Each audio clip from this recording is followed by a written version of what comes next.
Genau.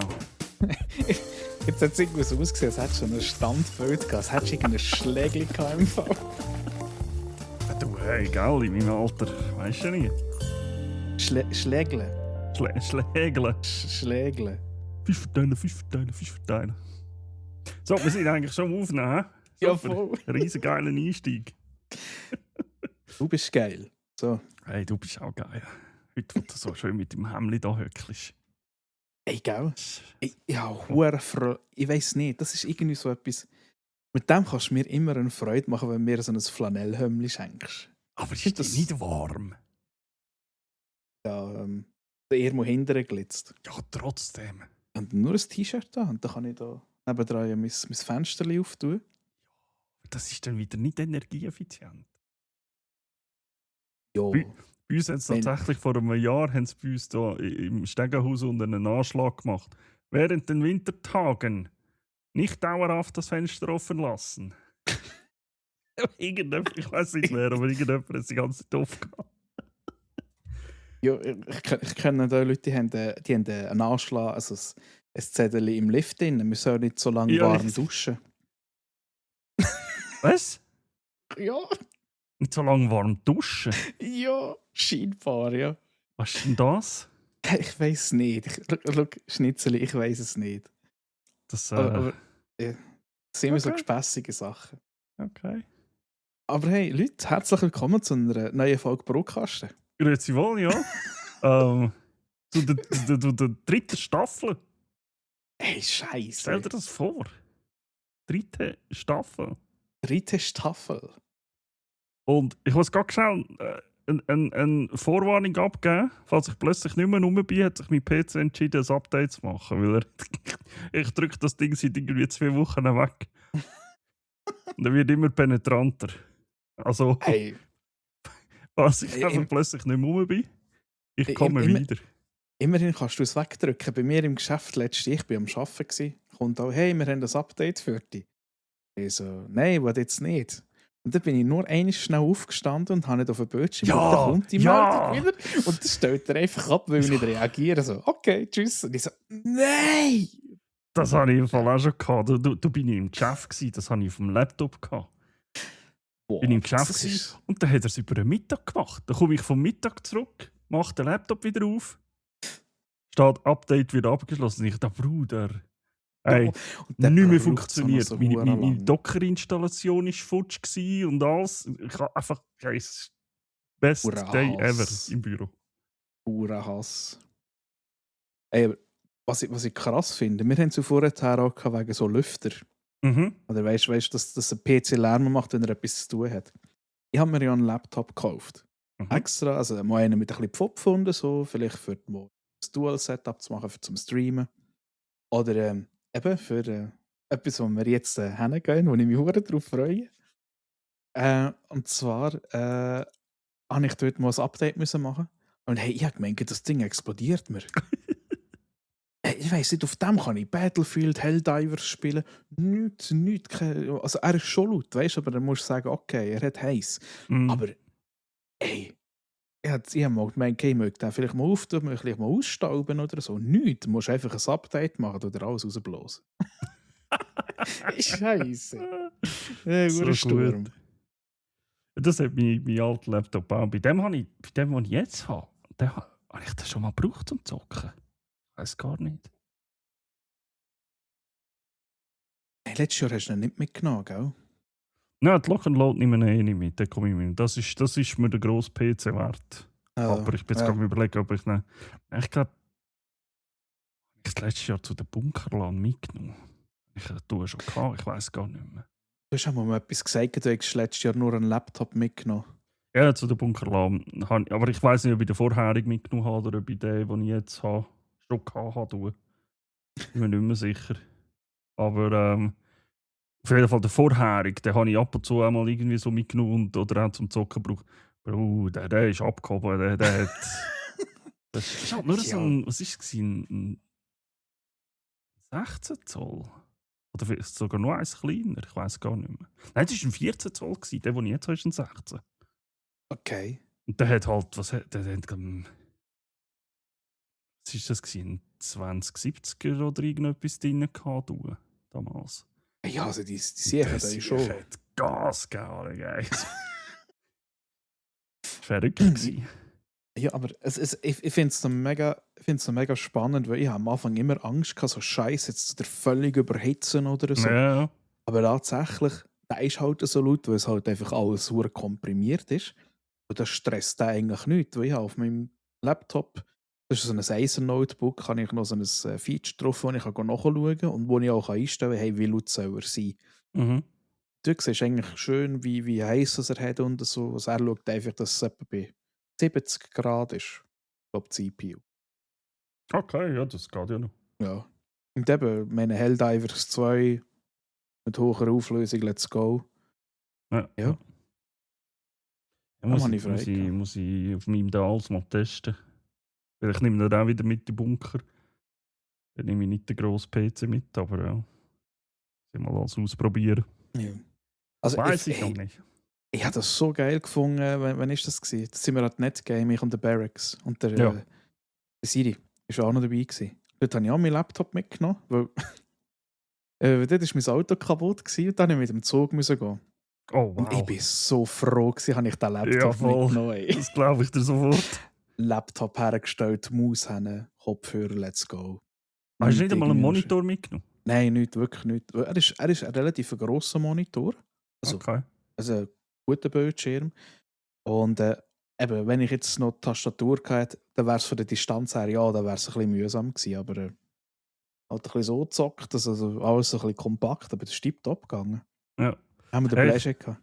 Ich wollte mir für Bunkerland und ich meine noch irgendwie von meinem Schwager so ein Ding drucken lassen, dass er wie so ein bisschen schräg ist und so ein bisschen höher ist der Bildschirm. Weißt du, dass ich eigentlich kein Bildschirm mehr mitnehmen muss und trotzdem Maus und Tastatur die richtig kann brauchen.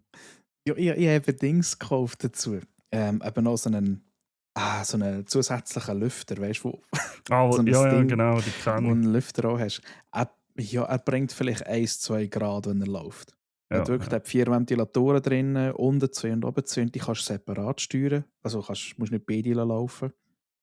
Aber tatsächlich, also einen ähnlichen Effekt hat es einfach schon, wenn er einfach genug Luft unten hinziehen kann. Dann ist das schon tiptop. Ja, genau. Ja, ich freue mich drauf, Flack and Load. Hey, ich auch. Voll. Schon richtig gespannt darauf. Ey. Gespannt. Genau. Gespannt, nicht entspannt. Nein, gespannt. Und ich weiss, ich habe es schon öfters mal gesagt, vor allem im Stream und so. Aber ich freue mich mega. Weil mein Götti-Bub kommt ja das erste Mal mit. Stimmt, ja. Und ich bin einfach gespannt, ob ihm das dann gefällt oder nicht. Weil Wellen mitkommen und dann auch cool finden, sind immer noch 2 andere Sachen. Ja, das ist es so, ja. Es ist halt schon etwas Spezielles. Wenn er natürlich gehört, dass der Götti und der Papi da sind, das Wochenende lang gamen, tönt das erstmal geil. Mhm. Ja, wer jetzt gesehen? Also ich finde es cool, ein Kollege von mir, der auch an die Bottomline kommt, der hat mich auch immer so wieder ein bisschen mitgerissen in diesem Zeug, was ich cool finde. Er hat jetzt das letzte Mal hat er auch den Bottomline, hat er seine Tochter dabei gehabt. Und an der Netgame auch. Und ich finde das eigentlich mega herzig, dass so Vater und Tochter zusammen am Zocken sind. Ja, voll. Und die haben eben auch, zuerst haben sie so ein, wie heisst es noch, du hockst irgendwie in einem Kassierwägeli drin und so aufs Bier und dann kommst du irgendwie schnell auf Speed über oder so. Es ist wie Trackmania und es ist einfach so ein Cartoon-Style. Ich habe jetzt gedacht, sie sind auch in so einem Wohnmobil unterwegs gewesen. Aber es hat jetzt danach getönt, so wie Bier saufen. Das haben sie nachher dann auch gespielt im Fall. Und die ich eigentlich immer ein bisschen zuschauen, aber sie sind dann nachher plötzlich weiter gewesen wieder mit. Dann habe ich nachher sagen, nein, lass sein. Lass sein. Du glaubst nicht, wie vielen Leuten ich gefragt wurde bei «Hey, hast du Bock auf Are We There Yet?» Hey, und ich habe allen müssen sagen, hey, ich würde so gerne mitmachen, aber ihr seid bestimmt schon weiter und ich bin schon mit einer Gruppe unterwegs. Ich will mich nicht spoilern, nichts. Das ja nicht spoilern lassen. Nachher überspringen wir die Hälfte von der Map. Ja. Wenn es funktioniert, funktioniert es. Ich wollte es noch einmal erwähnen. Wir haben vielleicht einen wichtigen Punkt. Wir werden in unserem Podcast nicht mehr so oft über Games reden. Aber das machen wir eigentlich mehrheitlich in unseren Streams. Aber auch so Highlights oder so, das werden wir eigentlich dann gleich erwähnen. Ich glaube, das machen wir aber so wie jetzt, einfach am Anfang oder keine Ahnung, wenn es halt dazu passt. Genau. Und ich würde eigentlich einfach nur sagen, wenn ihr ein Spiel sucht, das einfach nur geil ist, holt nicht das hure Arvidare jetzt. Das ist einfach Gold. Das ist einfach Gold für 20 Stutz oder so. Schnappt euch 3 Leute, die ihr gut miteinander könnt, die ihr es witzig habt. Ja. Und dann gönnt euch das Game. Es kostet nicht viel. Ich weiß gar nicht, was kostet 20 Franken vielleicht oder so. Ja, das kostet relativ wenig, für das du es eigentlich überkommst. Und dann habt ihr einige Stunden richtig geilen Fun. Und probiert auch ein bisschen Sachen aus in diesem Game. Nicht einfach nur stur durchwaschen. Das ist langweilig. Ja. Weil das Game bietet so viele witzige Sachen, die passieren können. Unter anderem auch. Das ist eine wahre Freude jedes Mal. Ich weiss jetzt nicht, ob es gerade günstiger ist, aber ich sehe das Spiel aktuell für 9 Stutz im Steam. Ah nein, warte, Hightail war 20 Franken. Ja, stimmt. Ja, nein, dieses ist günstiger. Ja, voll. Ah nein, aber das Arvidare, das ist einfach nur Gold. Ja, vor allem jetzt mit der neuen Map. Ja. Wenn wir einfach wieder irgendwie eine Ewigkeit haben, bis wir überhaupt irgendwie vorwärts kommen. Ja, weil wir die ganze Zeit am Schlitteln sind auf irgendwelchen Gummirädern. Holy hell. Es ist so Bombe. Es ist der Hammer. Genau. Ja, neben du, ich habe schon im Vorgeplänkel, wo wir jetzt zwei allein sind, habe ich schon gefragt, wegen Hightail, weil ich glaube, dir schwärmen recht über das Spiel. Soll ich sagen? Wir sind ziemlich in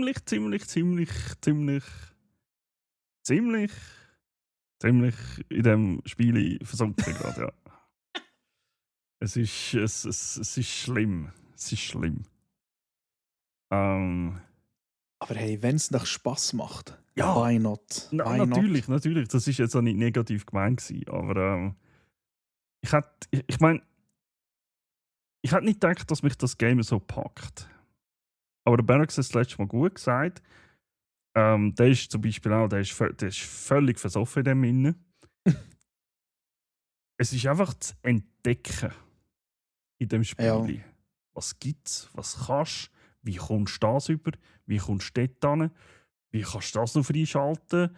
Und so weiter und so fort. Das ist einfach im Moment der Anreiz dahinter. Ich verbringe tatsächlich viel Zeit mit Bauen. Ich mache das einfach mega gerne, wenn ich so meine Kreativität ausleben kann. Das ist aber geil. Mittlerweile habe ich ein bisschen auf Mods basteln eigene. Aber nur so kleine, zum Beispiel so der Shane zum Beispiel gefragt, da gibt es einen Mod, wo man die Ingame-Zeit anzeigen kann. Wir sind Tag-Nacht-Wechsel und alles.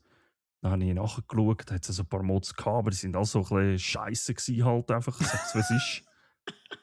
Dann dachte ich, ey Gott, das kann doch nicht so schwer sein, so einen selber zu machen. Dann habe ich nachgeschaut. Und dann bin ich halt ein fauler Sieg. Ich habe das ChatGPT respektive Codex gegeben und gesagt, da, schau, mach mal. Mittlerweile habe ich 3 Bots published gestern auf CurseForge.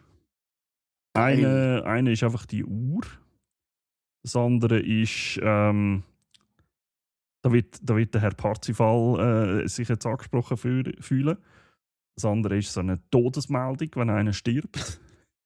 Und so eine grosse Meldung rot. Also kannst du es konfigurieren, wenn du es angezeigt haben. Ja. Und so eine grosse Meldung. Da steht irgendwie, ich nehme jetzt das beste Beispiel, René, schönen Gruß an dich. Renegade hat die Gravitation getestet. Sie hat gewonnen. So Sachen. Einfach so ein funny Messages, wenn einer irgendwie zum Beispiel. Das ist geil. Der René ist einfach ein bisschen. Die haben ein Baumhaus gebaut und ich sage mal so. Also könnte sein, dass es jemand mal runtergeht. Also etwa so wie im Arvidare, wenn er plötzlich schreit und dann weisst du, er ist wieder nebenan runtergeht. Genau. Das sehe ich. Und da kommen halt so verschiedene Messages, je nachdem, aufgrund von was du stirbst. Wenn irgendwie, wenn es wegen dem Feuer ist, kommt eine andere Message und so weiter und so fort. Und Ja. dann ein Mod ist, der ist mehr so ein bisschen administrativ, den kannst du mit einem Discord-Bot verbinden. Dort läuft nachher das Whitelisting drüber, also die Leute, wenn sie joinen wollen, müssen sie in einem bestimmten Channel auf meinem Discord nachher einen bestimmten Code mit einem Befehl eingeben, damit sie nachher freigeschaltet werden auf dem Server, damit sie drauf können. Dann zeigt es noch ein bisschen an, ja, wie viele Leute das drauf sind, ob der Server läuft. Und das bietet da den Admins die Möglichkeit, da aus dem Discord, ohne dass sie das Game rein müssen, so eine Hinweisnachricht zu schicken. Hey, zum Beispiel, das gestern oder vorgestern müssen machen wieder. Hey, der Server wird in 2 Minuten schnell neu gestartet wegen Updates oder so. Ja. Und dann musst du nicht immer extra das Game rein, sondern kannst das einfach dort rausschicken. Und ja, das Game an sich, ich bin halt. Wie soll ich das sagen? Wie sagt man das heute? Ich bin Minecraft OG. Also ich habe Minecraft gespielt, was es noch nicht wirklich Mods gegeben hat damals halt, wo man es noch nicht irgendwie irgendwo bei Microsoft oder so hat können kaufen. Da haben wir noch auf dem Notch seiner Webseite müssen das Ding posten. Ja. Oder wie hat es geheißen? Mahjong oder Mahjong oder so. Ja, genau.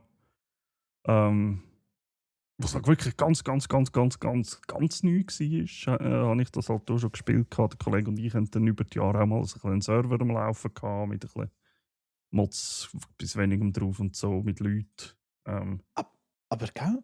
Minecraft, so wie wir es früher haben können kaufen, kannst du es nicht mehr. Du musst es über Xbox kaufen oder über Microsoft. Ey, ich weiß gar nicht mehr. Ich glaube es, ja. Ja, und du merkst halt an dem Game ein bisschen an, es ist halt Hypixel ist, also das ist die Firma dahinter, ist ja halt entstanden aus einem Minecraft-Projekt raus. Also die haben Server gehabt, die haben ein grosses Projekt gehabt mit vielen Minigames. Das war ein richtiges laufendes Ding gewesen. Und darum haben sie sich irgendwann wahrscheinlich, ich kann es nicht nachher gelesen, aber wahrscheinlich dazu entschieden, hey, wir wollen da mehr können machen und haben es dann halt selber etwas entwickelt. Es hat seine Parallelen mit Minecraft, absolut. Ich meine, nur schon plötzlich Grafik und all das Zeug, klar. Aber es hat halt auch so seine Features, die es richtig macht, wo Minecraft halt auch heute noch nicht hat. Ohne Mods. So Sachen, weißt du. Und ja, das macht schon ein bisschen aus. Und sie sind auch brav, sie sind fleissig dran, am Updates zu machen, immer wieder ein bisschen Bugfixing und so. Sie haben also ein bisschen grössere Sachen angekündigt, aber das braucht jetzt halt alles Zeit. Sie sind am Leute suchen, am Leute einstellen. Vor allem auch, das finde ich cool, aus der Modder-Community. Sie haben es gerade gestern angekündigt oder gesagt, dass sie halt wirklich ein Leute suchen, die Ideen haben, die in dem Innen arbeiten jetzt schon. Wo sie halt können sagen, hey, hast du Lust bei uns zu arbeiten? Hey, voilà. Sie kennen das ganze Ding schon, können eigentlich direkt anfangen. Ja, feel free. Das ist halt clever. Ja. Kannst du gerade anfangen? Nein, da sind meine Mods viel zu einfach. Hey, aber sorry, manchmal sind die einfachen Sachen genau die genialsten. Ja, also das, was ich jetzt gemacht habe, ist nicht etwas, was es noch nicht gibt. Ah, okay. Ich habe bis auf den Death Announcer, also eben die Todesmeldungen, das gibt es auch schon, aber da gibt es das nur so im Chat oder so. Und ich habe es einfach ein bisschen schöner gemacht, nenne ich es jetzt mal. Ja. Aber ja, also die anderen Sachen gibt es auch. Ich habe es einfach ein bisschen verbessert, meiner Meinung nach. Die Ideen, die hatten. Pimp my game. Ja, ist wirklich so. Aber du, das ist etwas cool. Aber immerhin schauen sie, dass sie auch ein bisschen in der Modder-Community rumschauen. So andere, die machen einfach das Grundspiel und sagen nachher dann der Modder-Community, hey, da feel free, mach irgendetwas draus, damit es auch gut wird. Bethesda. Entschuldigung. Ja. Und ich habe noch eine andere traurige Nachricht gelesen, wenn wir so über Studien. Oh, ich weiß, was du meinst. Äh, AOC, hä? Ja, sag nicht, hey. Ashes of Creation. Tatsächlich für die es nicht kennen. Es ist, ich glaube, das habe ich schon seit Jahren habe ich das immer wieder mal auf dem Radar gehabt. Das ist eine Gruppierung gewesen, die gesagt hat, hey, wir möchten wieder mal so ein richtig gutes MMORPG machen. Mit einem richtig guten Klassensystem und so weiter und so fort. Tatsächlich, ich habe mir es eben kürzlich auch wieder gerade gekauft, mal ein bisschen zum Austesten, weil das ist irgendwie, ist immer noch, jetzt ist die zweite Alpha gewesen, glaube ich. Ja, und ich glaube irgendwie jetzt, ich weiß nicht, was sie mit dem Steam-Release nachher gemacht haben. Also ob sie das immer noch Alpha nennen oder Beta oder keine Ahnung. Aber Ja. ja, Also, nee, ich glaube, der Beta wäre jetzt erst gekommen im Frühling. okay. Oder so. Oder irgendwie das Jahr im Aber hat meiner Herbst. Meinung nach den Status Beta nie verdient bis jetzt. Ah. Also es ist ein interessantes Konzept, es ist ein cooles Ja. Spiel eigentlich, aber jetzt ist das Ganze ein bisschen auf der Kippe anscheinend. Du kannst sagen, es ist eingestellt worden. Gang auf Ja, also SteamDB schauen, das steht Game Cancelled. Also das Spiel ist gecancelt worden, in dem Fall wirklich. Weil Ich glaube, es mal hat nie eine geheissen- offizielle News gegeben. Eben. Das ist eben das, darum habe ich es jetzt nicht unbedingt sagen, weil so viel, wie ich jetzt nur gelesen habe, ist, glaube ich, ein ziemlich grosser Teil vom Kader ist gegangen. Oder die, wo, also haben wir sicherlich der die Grundidee hatte. Der Chef, der Steven Chef, ja. Sharif, der ist gegangen. Genau. Und gleichzeitig eigentlich, soweit ich das bis jetzt mitbekommen habe, es ist Hörensagen, nagelt mich jetzt nicht fest auf die Aussagen, aber so ziemlich die komplette Entwicklerschaft ist weggegangen. Boah. Und Gut. es hat aber Das auch ist- ein bisschen einen bitteren Nachgeschmack, weißt du? Ja. Weil die Aussagen, die der Sharif getroffen hat, mit seiner Message, von wegen eben, er ist weg und so, Mhm. die beißen sich ein bisschen mit den Sachen, die er früher immer gesagt hat zu dem Projekt. Ja. So von wegen, wir sind eigenständig, wir so und so, wir entscheiden selber und wir machen es so. Und literally der erste Satz war, ich bin gegangen, weil ich nicht mehr mit dem Board, also mit dem Gremium über ihm Ja. übereingestimmt habe. Und da muss ich einfach sagen, ja Bruder, du hast jetzt immer predigt, das gibt nichts so. Ihr entscheidet selber. Ja. Und jetzt Und jetzt plötzlich ist es gehst du anders. wegen denen. Und da habe ich ein Video von einem ein bisschen durchgelost. Der hat das Ganze ein bisschen aufgeschlüsselt. Und der hat auch gesagt, ja, die haben, ich weiß nicht mehr, wann das war, aber die haben anscheinend recht am Anfang schon von einer Investorfirma Geld geholt. Und das immer wieder. Schwierig. Und haben nie wirklich Plus gemacht oder irgendwie so etwas. Ich meine, das ist für ein Spiel in Entwicklung schwierig, ja, Ja. absolut, verstehe ich. Anscheinend ist nicht das Geld letztes Jahr schon ausgegangen. Und dann kommt es natürlich komisch, wenn du dann kurz darauf sagst, hey, wir machen jetzt einen Steam-Release. Und das hat dann halt einfach wieder Millionen reingebuttert. Und die sind jetzt halt auch schon wieder weg. Ja. Den Ausgaben, die sie haben. Ja, vor Das allem. Ja, und es hat eben viele Leute, die schon recht viel investiert haben. Eben, ich absolut, meine, ja. auch schon ich habe relativ. Ja, wie viel war das Steam-Release? Ich glaube 60 Stutz. Ja. Aber du hast ja irgendwie auch noch so Starter-Kits können holen, die 200 bis 300 Steine sind und so. Also eigentlich relativ teuer, aber eben du tust nachher dann eigentlich auch so ein bisschen die Entwicklung unterstützen. Genau. Was in dem Sinne je nachdem nicht schlecht ist. Aber, Also ich bin ja schon ein bisschen früher eingestiegen, bevor sie auf Steam waren tatsächlich, schon glaube ich, ein Jahr oder zwei vorher. Mhm. Ich glaube, ich bin mir aber nicht mehr ganz sicher, ich muss nachschauen, wie viel das war. Aber es war irgendetwas zwischen 150 und 180 Franken. Ich glaube, irgendwie so Ja. habe ich ausgegeben. Aber ich habe gewusst, hey, das ist ein Risiko, das du eingehst. Ich bin Ja. jetzt auch nicht, es ist jetzt halt passiert. Ja, Ja, eben, ja. du kannst sagen, bös gesagt, das Geld ist weg, aber das Gleiche ist mit New World, das Geld ist auch weg. Ist auch eingestellt worden. Dann muss ich sagen, ja, geil. Aber ja. Ja, und Anthem haben sie ja jetzt auch alle Server abgestellt, glaube ich, der letzte. Boah, das habe ich nie verfolgt. Das war so ein interessantes Spiel für mich. Ja. Oh ja, das ist... Also, ohne Scheiß, wenn ich das erste Mal gespielt habe, so wirklich Early Access, und dann in diesem Raumanzug drin war, bist und das erste Mal so weggeflogen bist mit dem.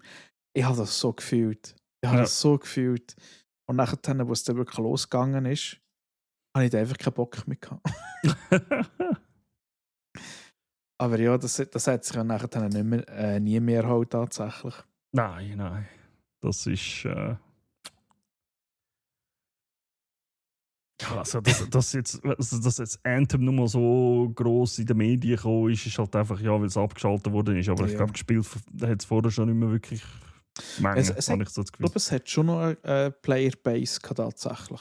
Ja, das glaube ich schon. Es gibt auch irgendeinen Dude, der glaube ich noch so einen eigenen Server betreibt. Aber ja, das habe ich auch gesehen. Ja, der hat irgendwie reverse engineert irgendetwas. Für die 16 Nasen, die da drauf auch spielen im Moment. Denkt das locker. Ja. Es ist schade. Ich meine, ich finde es auch wie New World schade. Es ist jetzt nicht so, dass ich das Game gefeiert hat oder gehypt hat. Das Konzept war interessant, aber wenn du halt am Anfang so verkackst, wenn sie es dort verkackt haben, dann, ja, eben, Anthem an und so, dann erholt sich das halt nicht. Das erholt sich nicht mehr so Zeug. Und ich mache es ist jetzt vielleicht eine gewagte Prediction, aber ich sage, Pax Day wird genau das Gleiche hinlaufen, früher oder später. Ja.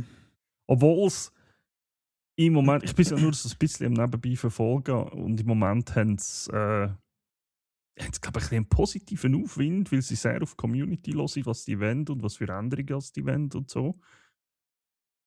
Du, mal schauen, wenn das kommt, gell? Weißt, ich frage mich manchmal, warum wir uns einmal so ein Bein ausreißen für schwierige Spiele.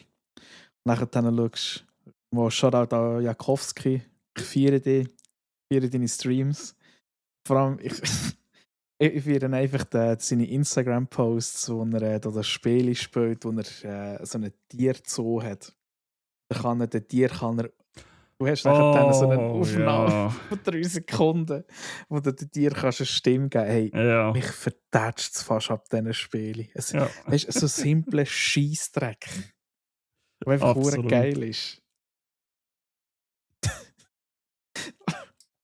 Ja, das habe ich auch Bahnenor gesehen. Das ist das Game. Bahnenclips und so. Du. Das ist krass. Ja, haben wir gleich viel über Games geschnurrt, obwohl wir eigentlich gar nicht mehr wählen. Sorry. Aber gut, aber wir haben nicht über spezifisch. Wir haben über News geredet, würde ich sagen. News. Ja, genau. News. Ich habe noch ein Feedback. Von jemandem, wo wir es leider haben müssen, ein bisschen enttäuschen. Ich habe mich gewundert, dass er nichts geschrieben hat oder so, aber er hat es gesehen. Er hat die Story-Post, also die Story hat er geliked im Instagram rein. Okay. Und zwar hat mir der Faro geschrieben. Welche? Ich lese es, der Jaycee-Frau. Ah. Knackwurst, ja. Der Knackwurst. Sorry. Der Name wird er nie mehr los. Ich lese es so vor, wenn er mir es geschrieben hat, weil Faro, ich liebe dich dafür, aber es ist. Ich komme an eine Grenze über. Wenn du mir Uri-Schweizerdeutsch schreibst. Das kann ich nicht mehr. Ich lese es genau so vor. Heute Morgen habe ich mich ganz allein gefühlt im Gym, da ich alle Folgen von meinen 2 Lieblingspodcaster gehört habe. Oh. Da habe ich halt ein bisschen Oldschool-Workout-Musik gehört. Habe mich gerade jung gefühlt. Schönes Tägli. Schönes Tägli. Workout-Musik. Hey, keine Ahnung, was. Da kann ich mich nicht identifizieren damit, aber. Faro, wenn du das hörst, viel Spaß beim Treten oder was auch immer du machst. Sicher irgendeinen Boxsack reinschütten, weil er so hässlich war. Genau. Oh mein Gott. Aber ich glaube, mehr Feedback kann ich. Oder hast du noch irgendetwas? Nein, also jetzt auch noch schnell geschaut. Mehr habe ich nicht. Ich habe noch nicht. Oder, warte mal, ich tu schnell. Also auf Spotify steht nur drauf bei der Folge 21 von meinem Bruder. Habe ich Speckzopf gehört. Uelis Bachstube. Wäre, glaube ich, Ja, eine der Reality-Serie Speckzopf. wert. Stimmt, der Coole Speckzopf. Folge. Schau schnell auf Instagram, ob wir irgendeine Nachricht bekommen haben. Aber nein, auch Ich nicht. vermisse ein bisschen so Nachrichten vom Parzival. Hast du letztes Mal nie bekommen? Gut, er kann auch gar nicht mehr so lange, er kann gar nicht mehr so viel schreiben, weil er immer Angst muss haben, dass er abkratzt in WoWHC. Sagen nur Ich glaube, Alligators. er schreibt mir glaub, wegen dem einfach nicht mehr, weil ich halt immer sage, ja, ich antworte schon, aber bist schon gestorben. Das ist aber auch, ich weiß nicht. Ich finde das richtig gemütlich bei ihm, wenn man am Morgen so eine Nebenbeschallung. Absolut. Das ist perfekt. Da kann ich alle halbe Stunde mal irgendwie so reinschreiben. Schade, lebst noch. Aber er macht es nicht schlecht. Ja, ein bisschen. Also weißt du, einfach für den Content-Part sein. Du hast ein bisschen mehr Risiko eingehen, weißt du? Ein bisschen Action und so. Schau mal, all die viral gehen auf Insta, die sind alle im Action. Ich habe heute einen gesehen. Der Double ist gestorben mit 60, weil er von einem Hügel runtergekumpelt ist. Oh Mann. Dann habe ich gedacht, Bruder, was? Wie blöd bist du? Aber er hat es vorhin easy genommen. Easy, ich meine, Level 60. Oder nimm dir ein Vorbild am Papa Platte. Das ist ein Satz, den ich eigentlich nie sage und auch nie gesagt habe bisher, aber der hat mit seinem Magier hat er da, jetzt kommt mir gerade der Cast nicht in den Sinn, aber dort, wo du so Federn dazu brauchst, dass du mega langsam runtergehst, weißt du, so langsamer Fall. Ja, leichter Fall heisst es. Der ist riesig weit, wirklich mega weit. Der wäre gestorben, hat er den Buff und so nicht richtig timed noch aktivieren und so, wäre der verreckt. Der ist mega von einem höheren Berg oben, ist der runtergekumpelt, dass er zu diesen runter kann. Nimm dir ein Beispiel an denen. Das sind Sachen, die wir sehen wollen. Ich finde es geil, ja auch. Er ist einfach mal wieder reingeschaut, so HC, wie es funktioniert. Und dann kommst du rein und dann siehst du so oben noch, irgendwann stirbt Level 1. Und du so, japp. Sicher irgendwann bei den, wie heissen sie, die beim Menschen... Aber nein, bei Level 1 kommt es im Fall gar nicht. Weil ich tue mich jetzt outen. So Level 2. Ich tue mich jetzt outen. Ich habe mir auch mal Classic Hardcore runtergeladen. Wie auf dem gleichen Server wie der Party. Hast du PvP? Nein, zum gleichen Zeitpunkt, wo der Party auch drauf war. An einem Freitagmorgen war es, glaube ich. Und hat gedacht, ich mache mir jetzt einen Charakter, benenne den irgendwie so von wegen Party stirb oder irgendwie so, dass er ganz sicher kriegt. Und ich habe mir mega Mühe gegeben, dass ich sterbe, schaue ich beim Party im Stream, kommt einfach nichts. Dann dachte ich, fuck, hätte ich müssen leveln. Ich habe gemeint, bei mir ist Level 1 gestanden. Schon. Ich glaube, beim Parts ist auch schon mal irgendwann Level 1 gestanden. Und dann hat er eben gesagt, ja, der ist sicher gestorben dort am Anfang bei den Rottücher. Bei den Devias, ja. Ja, bei den Devias, ja, der Devias. So Mann. Oh Mann. Oh mein Gott. Hey, ja. Aber WoW freue ich mich auch. Jetzt kommt das neue Add-on. Ich bin voll gespannt. Gell? Ja, außer du hast Early Access, dann kannst du am Samstag schon in den 27. Februar. Da ich muss das erste Mal. Dann habe ich grunzt wie eine Sau. Schon ein bisschen. Ich muss zuerst mal meine Charaktere ein bisschen aufleveln. Ich weiss nicht, also Retail, ich will das eigentlich nur in Gruppen spielen. Allein macht mir das einfach keinen Spass. Ja. Und ich weiss, du bist jeden Abend online.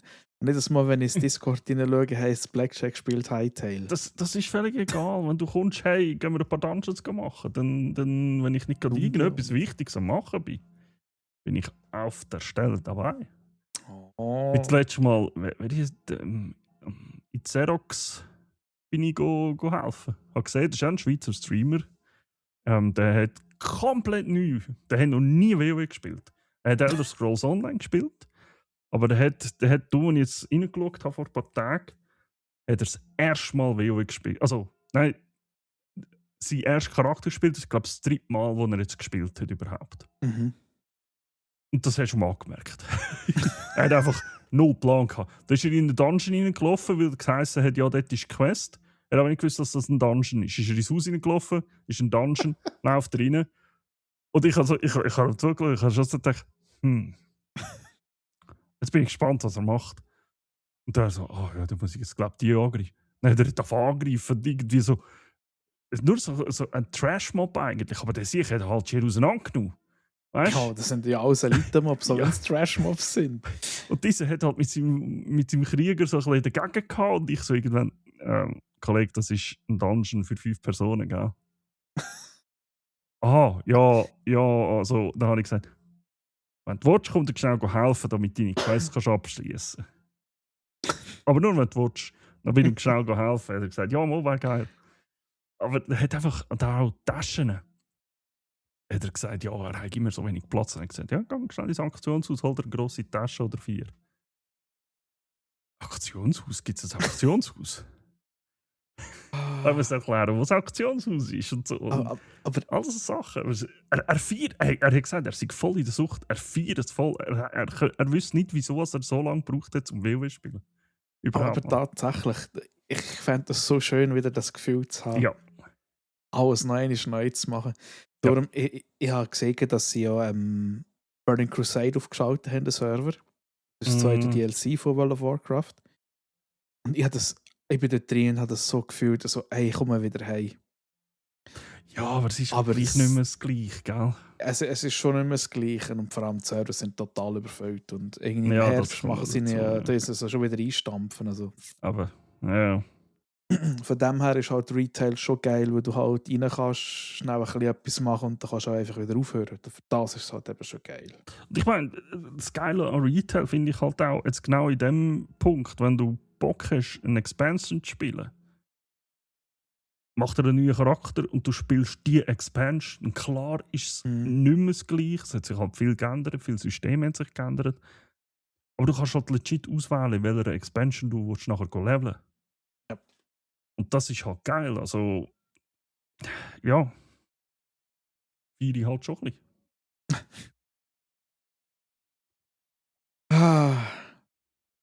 So. Kommen wir zu den wichtigen Themen. Und was sind unsere wichtigen Themen? Filme und Serien. Genau. Mit was fangen wir an?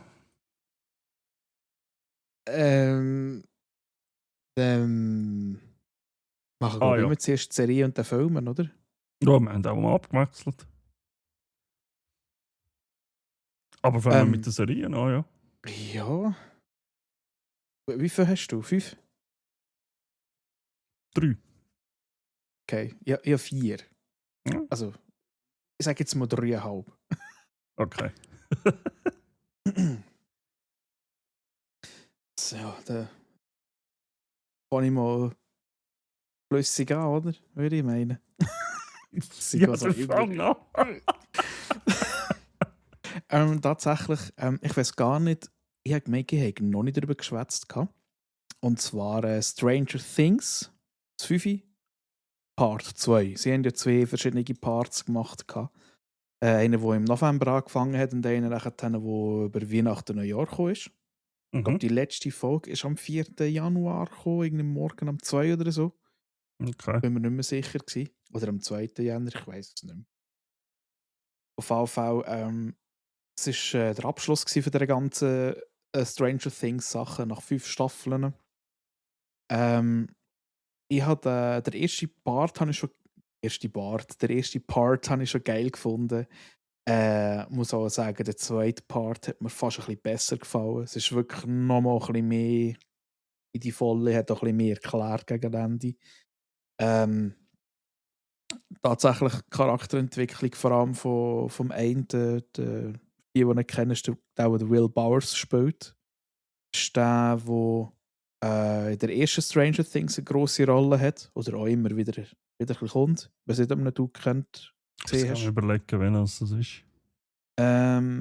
Vielleicht so knapp wie möglich, das ist der in der ersten Staffel verschwindet. Oder, Ah, ja, ja, genau. okay. Ja, ja, ja. Der muss echt sagen, der hat eine richtig geile Charakterentwicklung gemacht, vor allem so in der zweitletzten Folge, wo er eigentlich über ein Geheimnis redet. Und ich finde, sie tun das so gut präsentieren dort.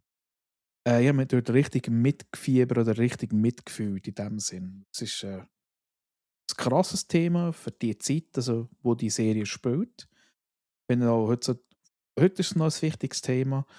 Und sie haben das so gut dargestellt, also ich bin baff gewesen. Das Einzige, was ich muss sagen, was mich ein bisschen angeschnäckelt hat, oder was ich ein bisschen komisch gefunden habe, wo es aber auch schon wieder riesige Theorien darüber gibt, ist so der Abschluss. Ja, Weil, es haben, glaube ich, viele gesagt, weil du bist irgendwie, es hat irgendwie Militär dort und weiss der Gucker was alles. Und wo alles fertig war, ist plötzlich einfach alles weg gewesen. okay. Ohne irgendwie, ohne irgendwie so nachzuhaken, was ist dort noch passiert und weiss der Gucker was alles. Viele Leute haben dann das interpretiert, hey, es ist gleich noch nicht fertig, vielleicht kommt dann noch mal etwas, sie sind irgendwie wie so, äh, sagt man, wie so immer noch in einer virtuellen Welt innen, in einer, wie so verschachtelt. Mhm. Und eigentlich, ich hätte das eigentlich noch mega gefeiert, aber tatsächlich ist jetzt nicht mehr gekommen. Also jetzt kommt, glaube ich, irgendwie noch eine andere animierte Staffel, aber ich weiß nicht, ob ich mir die gebe. Also für mich ist das eigentlich ein sauberer, schöner Abschluss gewesen. Eben abgesehen davon, dass es dort plötzlich einfach irgendwie so einen Cut gibt und nachher dann ist es plötzlich, eben alles ist wieder Friede, Freude, Eierkuchen. Aber es ist eigentlich sehr eine runde und abgeschlossene Sache, würde ich sagen. Okay. Ja.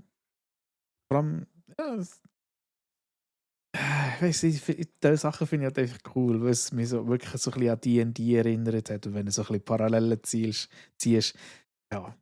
Und tatsächlich auch, ich glaube, Stranger Things hat einen grossen Impact gehabt auf Dungeons and Dragons. Oh ja.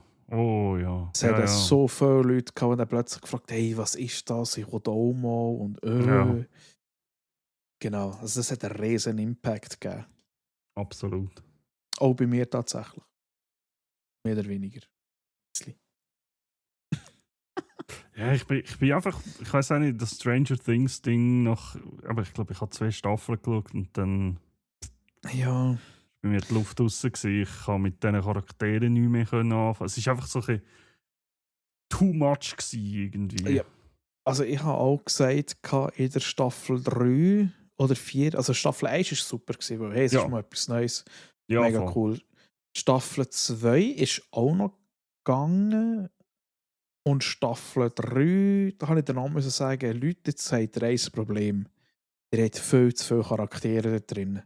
Viel zu viel braucht es nicht. Und tatsächlich in der vierten haben sie nochmal eine Schippe draufgelegt. Und der beste Charakter, der, ja, der hat nachher dann nicht mehr da gewesen, der fünfte, der mich mega angeschissen hat. Ich Ja, glaube, das hat die meisten angeschissen. Und tatsächlich, ja, in der fünften, es hat viele Charaktere gehabt und es hat auch Charaktere, die einfach nichts mehr an Charakterentwicklung gemacht ja, nach ja. der ersten Staffel. Da schon müssen sagen so, oh. Also mich hat vor allem auch gestört ein Stück weit. Also ja, gestört, okay, nein, gestört vielleicht nicht, das ist vielleicht das falsche Wort, aber ich habe es halt in der ersten Staffel cool gefunden, das 80s-Setting. Mhm. Weißt du, 80er Jahre, alles so ein bisschen flashy und so und hier Neon und da und weiss ich was, Spielhallen und all das Zeug. Das, ist halt, das hat so eine Identität gehabt, und ich kann mir so sagen, ey, geil. So eine Serie in dieser Mhm. Zeit mit Jungs, Mädels.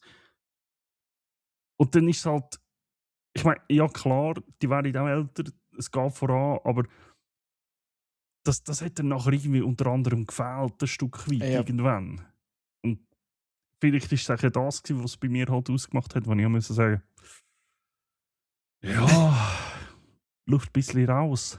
Ja, und eben tatsächlich, wenn das eigentlich der Hauptpart von dem eigentlich wegnimmst und die Story dann halt auch ein bisschen, ja, ein bisschen läge ist, was für Mhm. mich jetzt halt war in der zweiten und dritten Staffel, vor allem glaube ich eben in der dritten.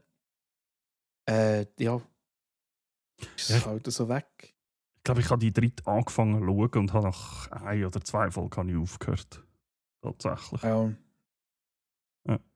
Also ich habe gemeint, die dritte hat mir am schlechtesten gedacht von allen. Die Ja, zweite ja. ist noch so, aber eben tatsächlich, ja, auch als ich die 5. Staffel anschaue, habe ich gedacht, hey, Scheiße, was ist eigentlich in der 2. und in der 3. Staffel passiert? Ich hatte so keinen Plan mehr gehabt. Ja, aber das ist bei vielen so Serien. Da komme ich nachher auch zu einer. Die hat es zwar gut gemacht, finde ich, aber das ist etwas so Serien, wo so vor allem so vollpackt sind mit Sachen. In jeder Staffel, weißt du, du,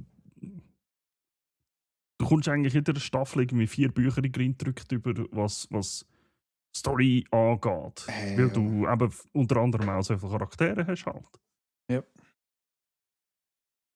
Das ist ja damals ein bisschen, wenn ich schnell aushole, das ist glaube ich ein Punkt gewesen, wo man gesagt hat, an diesem Punkt ist Walking Dead ist auseinandergefallen. Ja, Weil die, ich absolut. glaube auch in der 5. Staffel, die haben so viel Casting gehabt und haben nachher dann pro Gruppe, wo sie nachher dann aufgesplittet haben, haben sie eine eigene Folge gemacht. Wo der Volk gesagt hat, hey, mich interessiert das eigentlich am wenigsten, was jetzt in diesen Szenen dort passiert ist. Ich würde Ja, eigentlich wissen, ja, absolut, ja. Ja, Walking Dead ist bei mir genau das gleiche reingelaufen. Irgendwann habe ich einfach nicht mehr weitergeschaut. Ich glaube, nach dem Negan ist bei mir die Luft draussen gewesen, oder nach 1, 2 Staffeln mit dem Negan, genau. Ist bei mir die Luft Ja. draussen gewesen und ich gesagt, hey, geil gewesen, aber Also ich hab's gesehen.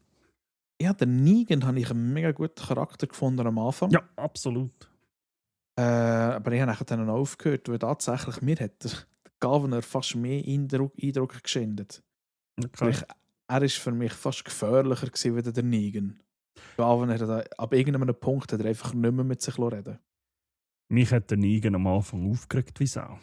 Ich habe den Kerl gehasst im Fall. Ja, ich habe ihn cool gefunden. Ich habe so einen richtigen Zwiespalt gehabt. Ich habe ihn cool gefunden, aber gehasst, weil er die Charaktere hat von zusammentatschen und umbringen und so, wo du jetzt über x Staffeln eigentlich lieben gelernt hast. Hast du gedacht, so eine geile Sicher, und dann kommt dieser Bam, Bam, Tatsch und du, Bruder, hä? Aber schlussendlich absolut geiler Charakter. Ja, also ich sage, das war der Peak von allem. Ja. Dort, wo er das erste Mal kam, ist Staffel 7, glaube ich, oder Staffel 6, die letzten paar Folgen. Ja, oder das ist grossartig gewesen, ja, voll. Vor allem, das Heftigste habe ich auch den Cliffhanger gefunden, wo er der erste runterprätscht. Dort, wo am Boden vor dem Knie. Ja. Und nicht weisst, wer hat er jetzt runtergetatscht. Ja, das habe ich auch. Dort habe ich gedacht, oh shit. Ja. Aber eben, einmal zurück zu Stranger Things, wenn ihr es durchgeschaut habt und ihr denkt, Staffel 5 weiss ich jetzt nicht, gebt es nicht. Also ich habe es cool gefunden. Ja. Genau. Ich weiß nicht, ob ich mich durchringen könnte, um mal mit Staffel 3 anzufangen. Vielleicht irgendwann, wenn ich wirklich so nichts mehr zu schauen habe, dass ich verzweifelt vor dem Fernsehen hocke und denke, jetzt habe ich alles gesehen, was mache ich jetzt? Dann schaue ich vielleicht Stranger Things. Aber ich habe das Gefühl, das wird nicht passieren, wenn ich gesehen habe, was so kommt in nächster Zeit. Ja. I have the power. Ja, the power of Grayskull. Nicht nur das. Ich freue mich tatsächlich auf eine andere Serie, fast mehr auf Staffeln, auf die nächste Staffel von der. Und nein, es ist auch nicht unser fliegende Brüggelbub. Nein, es ist auch nicht Alan the Alien. Fliegende Brüggelbub. Ah! Ich meine Invincible. Ist auch nicht der. Jetzt hättest du eigentlich wirklich so ein blaues Ding einblenden. Invincible. Ja, genau. Fliegende Brüggelbub. Wer? Wenn sie das Serie alle machen, ja, genau. Nein, auf die freue ich mich mega. Ich bin mir auch nicht sicher, ob das nicht dort auch sogar jetzt die letzte Staffel ist oder die zweitletzte. Okay.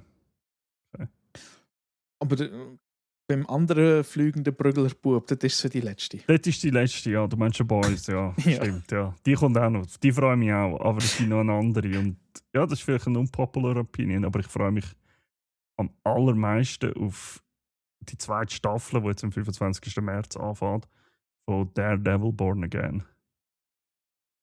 Ey, ich habe das noch nie geschaut und würde viel sagen, das ist eine der besten Serien, die es gibt, Daredevil. Ja, aber also hast du auch die erste Serie nicht geschaut? Es hat Daredevil gegeben, Neuauflage Serie. Auf Netflix. Ja, genau. Ich habe die mal angefangen, aber nicht durchgeschaut. Und dann haben sie ja nachher unter anderem andere Charaktere noch geholt. Sie haben ja nachher eine Iron Fist-Serie gemacht. Sie haben Luke Punisher. Cage und genau Punisher, Jessica, wie hat sie geheißen? Jessica Jones. Ja, Jessica Jones haben sie gemacht.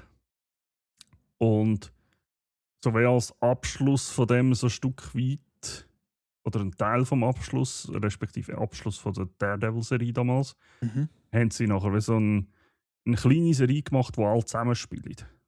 Defenders heisst die. Das ist auch mega gut, also wirklich sehr zu empfehlen. Dort habe ich Daredevil schon mega cool gefunden. Aber einfach auch der Charlie Cox als Daredevil, das ist einfach also, wirklich absolut genial gespielt, richtig, richtig gut. Ja, und jetzt, glaube letztes Jahr ist die erste Staffel nachher oder vor 2 Jahren Daredevil Born Again rausgekommen eigentlich. Aber ist das mit dem gleichen Schauspieler? Ja, sind das die gleichen Schauspieler. Wird einfach weitergeführt eigentlich so ein Stück weit. Gott sei Dank. Und also wirklich auch der Bösewicht, wow. Kingpin, richtig gut gespielt. Also sehr zu empfehlen, ganz ehrlich. Und also ich habe tatsächlich auch wieder mal Bock auf eine Punisher-Serie. Tatsächlich. Das ist die ich nicht geschaut habe bisher.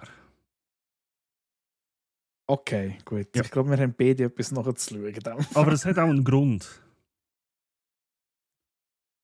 Weil es von Punisher, ja, von Daredevil hat es auch einen Film gegeben, aber den tun wir jetzt nicht erwähnen. Der war so semi-okay gewesen. Aber ich habe die Punisher-Filme, es hat halt mehrere Punisher-Filme gegeben, ich habe die Punisher-Filme gesehen und das war für mich Punisher gewesen. Und ich wollte mit der Serie nicht schlecht reden. Ich meine, ich habe den Punisher als Charakter in gewissen Folgen von diesen Serien. Also vor allem mit Daredevil Born Again, das ist ein kleiner Spoiler tatsächlich. Aber der kommt halt in der ersten Staffel auch vor. Das ist der John Bernthal, gell? Ja, genau. Absolut genial, wirklich, muss ich sagen. Ich allgemein, der Schauspieler, ich schaue den mega gerne zu, auch in diesen Serien, die ich bis jetzt gesehen habe. Oder auch Filmen. Aber ich habe die Serie, ich habe es einfach noch nicht geschafft, die zu schauen. Aber ich habe es vor, die tatsächlich noch zu schauen. Das ist nicht etwas, wo ich sage, nein, die wollte ich nicht schauen. Ich habe sie einfach noch nicht geschaut, tatsächlich. Es ist...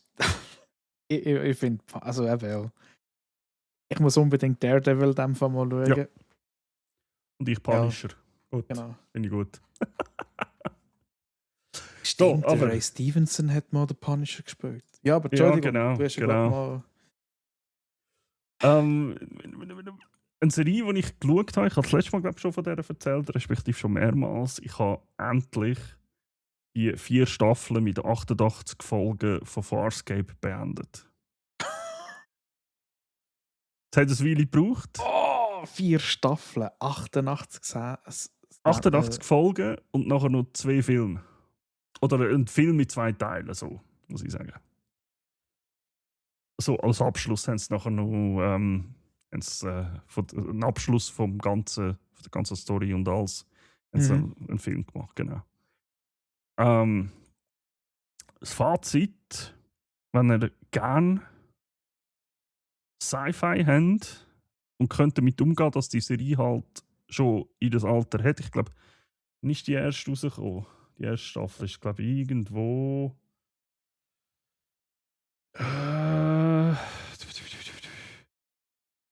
Also die letzte Folge ist 2003 rausgekommen und ich glaube, angefangen hat es 99. Wenn ich mich nicht täusche. Also so ein bisschen ins Alter rein von Stargate halt auch. Wenn euch eine Serie gefällt, die jetzt nicht das gleiche Budget hat wie Stargate halt, aber mit Charakteren unter anderem, also nicht Charaktere, aber Schauspieler, die im späteren Verlauf von Stargate in Stargate mitgespielt haben, die 2 Hauptcharaktere tatsächlich, interessanterweise. Also, ich sage immer Charaktere, Hauptschauspieler. Ähm, dann schaue ich die. Ist wirklich interessant, ist spannend. Vor allem, und das kann ich sagen, das siehst du in jeder Beschreibung und alles, das erfährst du gerade am Anfang. Es geht ja um einen Astronaut, der mit einem Testflug in ein Wurmloch hineingezogen wird und irgendwo komplett am anderen Ort rausgeschossen wird. Der wird gefunden oder aufgegriffen von einem Alien-Raumschiff mit anderen jetzt, ja. Aliens drauf und so. Und zuerst geht es schon ein bisschen darum, hey, ja, wie komme ich wieder heim? Am Schluss, und das finde ich aber so auch mega interessant an der Charakterentwicklung von dem Hauptcharakter eigentlich, von John Crichton. Am Schluss geht es nicht mehr wirklich darum, hey, wie komme ich heim, sondern er hat sich so damit abgefunden. Dass er Dass nicht mehr er, heimkommt. ja, jein, er hat sein Leben halt, es geht halt auch wieder eine Serie über mehrere Jahre und er hat halt ein neues Leben eigentlich angefangen dort jetzt, kannst du sagen. Mhm. Und es hat so gewisse Folgen, wo sie unter anderem auch wieder auf der Erde sind. Und dann, und das habe ich bei Star Trek, das finde ich an Star Trek eben auch unter anderem so schön, zeigt es immer wieder auf, was für nichts und unwichtige, dumme Probleme wir Menschen eigentlich haben. Oder in Anführungs- und Schlusszeichen haben. Handy, ja. Weil, ja, er kommt halt dort an, er hat so viel Scheiße durchgemacht in diesen 4 Jahren. Er hat so viel erlebt und dann kommt er auf die Erde zurück und er merkt einfach, die Probleme, die ihr habt, sind einfach, das ist Einfach nichts. Das ist einfach ein Quatsch. Und die Messages finde ich immer so mega interessant, weißt du, für das, dass die Serie halt doch schon so alt ist. 99, weißt du? Ja. Und sie wird tatsächlich, und das gibt es auch selten, wird die Serie gegen Ende immer noch ein bisschen interessanter und spannender, weil du fährst dir halt dann doch irgendwie Gedanken machen, wie endet sie jetzt? Geht er heim? Geht er auf die Erde zurück? Geht er allein auf die Erde zurück? Was passiert mit Disney? Nimmt er den Zirkel dreht und schaut, ob er aufhört zu drehen? Ja, nein, es ist halt wirklich. Auf eine Art ist er halt immer noch verschollen auf eine Art und Weise. Also er ist immer noch nicht daheim, aber er hat jetzt halt sein Leben geändert und wohnt jetzt so oder lebt so. Und das macht es unter anderem so spannend, muss ich sagen. Und du merkst auch, dass über die Jahre die Serie und Technik, wenn man so eine Serie macht, besser geworden ist. Ja gut, vor allem. Das merkst du an dieser extrem. Okay, also gut, eben, das dort über einen Jahrtausendwechsel, glaube ich, dort oder? Ja, eben. Haben wir da einen Riesengümp gemacht. Ja, voll. Ja, aber ich finde es cool, ich wollte die so lange mal schauen. Ich habe die so ewig über x Jahre vor mich hergeschoben und jetzt habe ich sie mal durchgezogen. Und es ist eigentlich wie bei Star Trek, habe ich halt auch ewig vor mich hergeschoben. Und jetzt geschaut und habe es nicht bereut. Genau. Geiles Schissel. Yes. Ich habe mich gerade erinnert, weil letztes Mal habe ich glaube gesagt, das erinnert mich mega an Buck Rogers. Ja, genau. Also eben, wie er dort herkommt. Voll. Ja. Aber ich glaube, wir bleiben, jetzt muss ich ganz schnell schauen, dass ich keinen Scheiß erzähle. Ich glaube, wir bleiben in den 2000er. Jetzt. Das hast du geguckt. Ja, doch tatsächlich erst Ausstrahlung am 10. Januar 1999. Ui, okay. Ich hatte die schon Ewigkeiten mal gesucht. Weil ich mal für meinen Stream habe ich irgendwelche Greenscreen-Effekte haben oder so. Da bin ich einfach auf die Mafia-Clips gestoßen, die irgendwie mega lustig sind. Ich habe nie herausgefunden, was das für eine Serie ist. Und jetzt habe ich sie herausgefunden und ich habe Sopranos verloren. Oh, ich kann es gerade sagen. Oh Mann, jetzt bist du mir zuvor gekommen. Das ist etwas, was ich bei mir auf der Liste hatte zum Schauen. Ich wollte nicht so erzählen, aber ich finde es richtig gut. Das ist so eine richtige Mafia-Serie.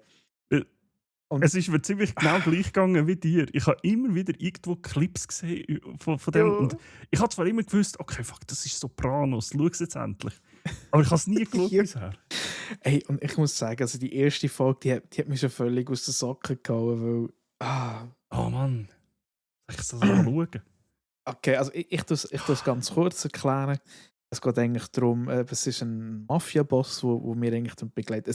Gut, das ist ja ein Capo. Es ist nicht der Boss, es ist ein Mhm. Capo im Moment Mhm. noch. Also ich bin auch erst mit der mit der Staffel 1 knapp fertig geworden. Und ja, der hat eigentlich einen Nervenzusammenbruch und geht nachher dann so in eine Therapie und tut er halt immer wieder erzählen, was passiert und so. Und es ist Okay. halt aber so geil, was zwischendurch einmal passiert. Also die beste Szene, die ich bis jetzt gesehen habe, war die gewesen. Die erzähle ich jetzt schnell. Weil er regt sich immer auf, dass die Leute über ihn reden, weil er eben ein Gangster ist. Ja. Und dann geht er halt einmal die Leute ärgern. Und das letzte Mal hat er einfach ein Päckchen gemacht und hat dort Sand reingeschaufelt. Dann geht er so zum Nachbarn und sagt: Hey, machst du mir einen Gefallen? Da schau, ich habe da ein Päckchen. Du willst nicht auf das aufpassen, also für 1, 2 Monate. Und die Nachbarn wissen alle, dass er irgendwie Oh wow. so eine Gangster ist. Und die nächste Szene ist einfach, wie der Nachbar mit seiner Frau vor dem Päckchen steht und beide so: Was ist echt dort drin? Machen wir es auf? Nein, komm, mach es nicht auf. Der bringt dich sicher um. Hey, und er lacht sich nebendran den Ranzen von. Es ist wirklich, es ist herrlich. So gut. Auch schon ist die Charaktere, es ist halt wirklich so. Also ich würde es jetzt bezeichnen so als italienische Mafia, die zu Amerika halt ist. Ja, ja, ja. Genau. So mit Al Capone und so, hat einfach ein bisschen später, aber es macht richtig Spaß zum Zuschauen. Und eben dumme Sprüche halt und so. Da kommt Es, mir in den Sinn, ich muss wieder mal der Pate schauen.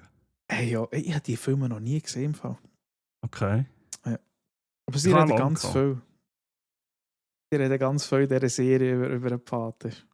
Das ist, glaube ich, so eine Running Gag, wo sie immer die Leute fragen: Hey, wie hast du den Pater gefunden? Ja, der dritte Teil ist nichts, aber der zweite Teil und irgendwie so.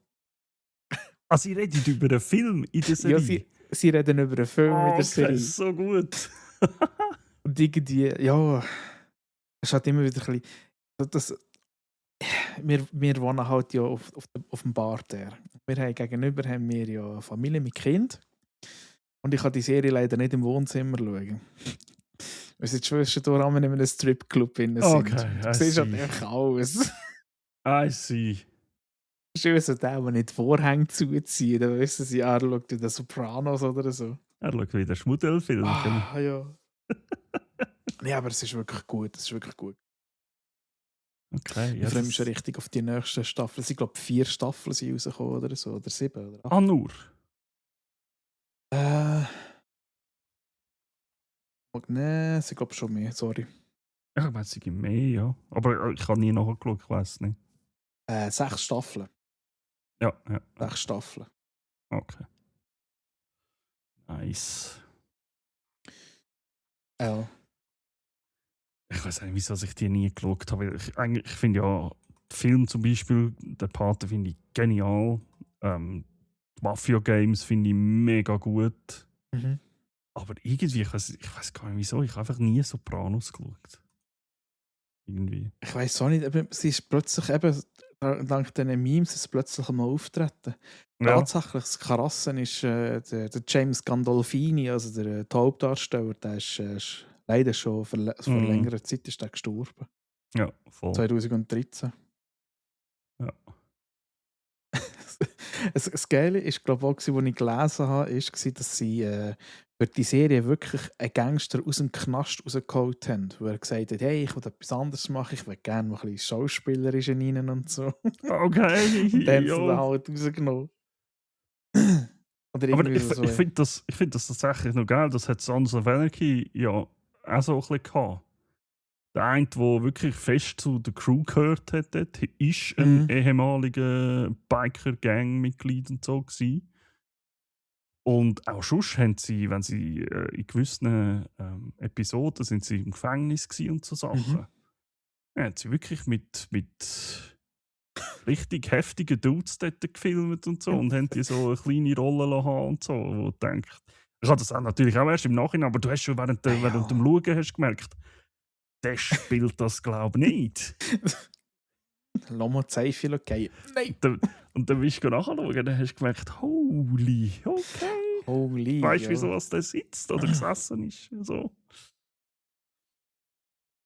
Ja, Ja, da freue ich mich auf die nächste Staffel. ja, geil. Was haben Sie noch geguckt? Erzählen Sie. Meine nächste Serie, ja, gewisse würde ich sagen, es geht dann dort mit mafiösen Zuständen zu und her, und ich teilweise würde unterschreiben. Ich habe Landman Staffel 2 geschaut. Landman. Yes, das ist die Serie mit dem Billy Bob Thornton, wo es um Ölindustrie und so geht. Yes, yes, hast du voll schon erzählt, ja. Genau, das ist sicher die Staffel 1 damals erzählt.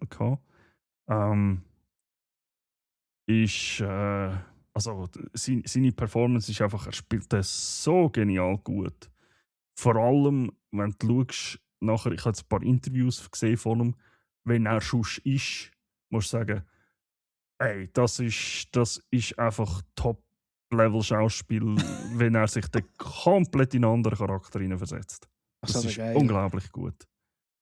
Gut, er hat auch grossartige Unterstützung.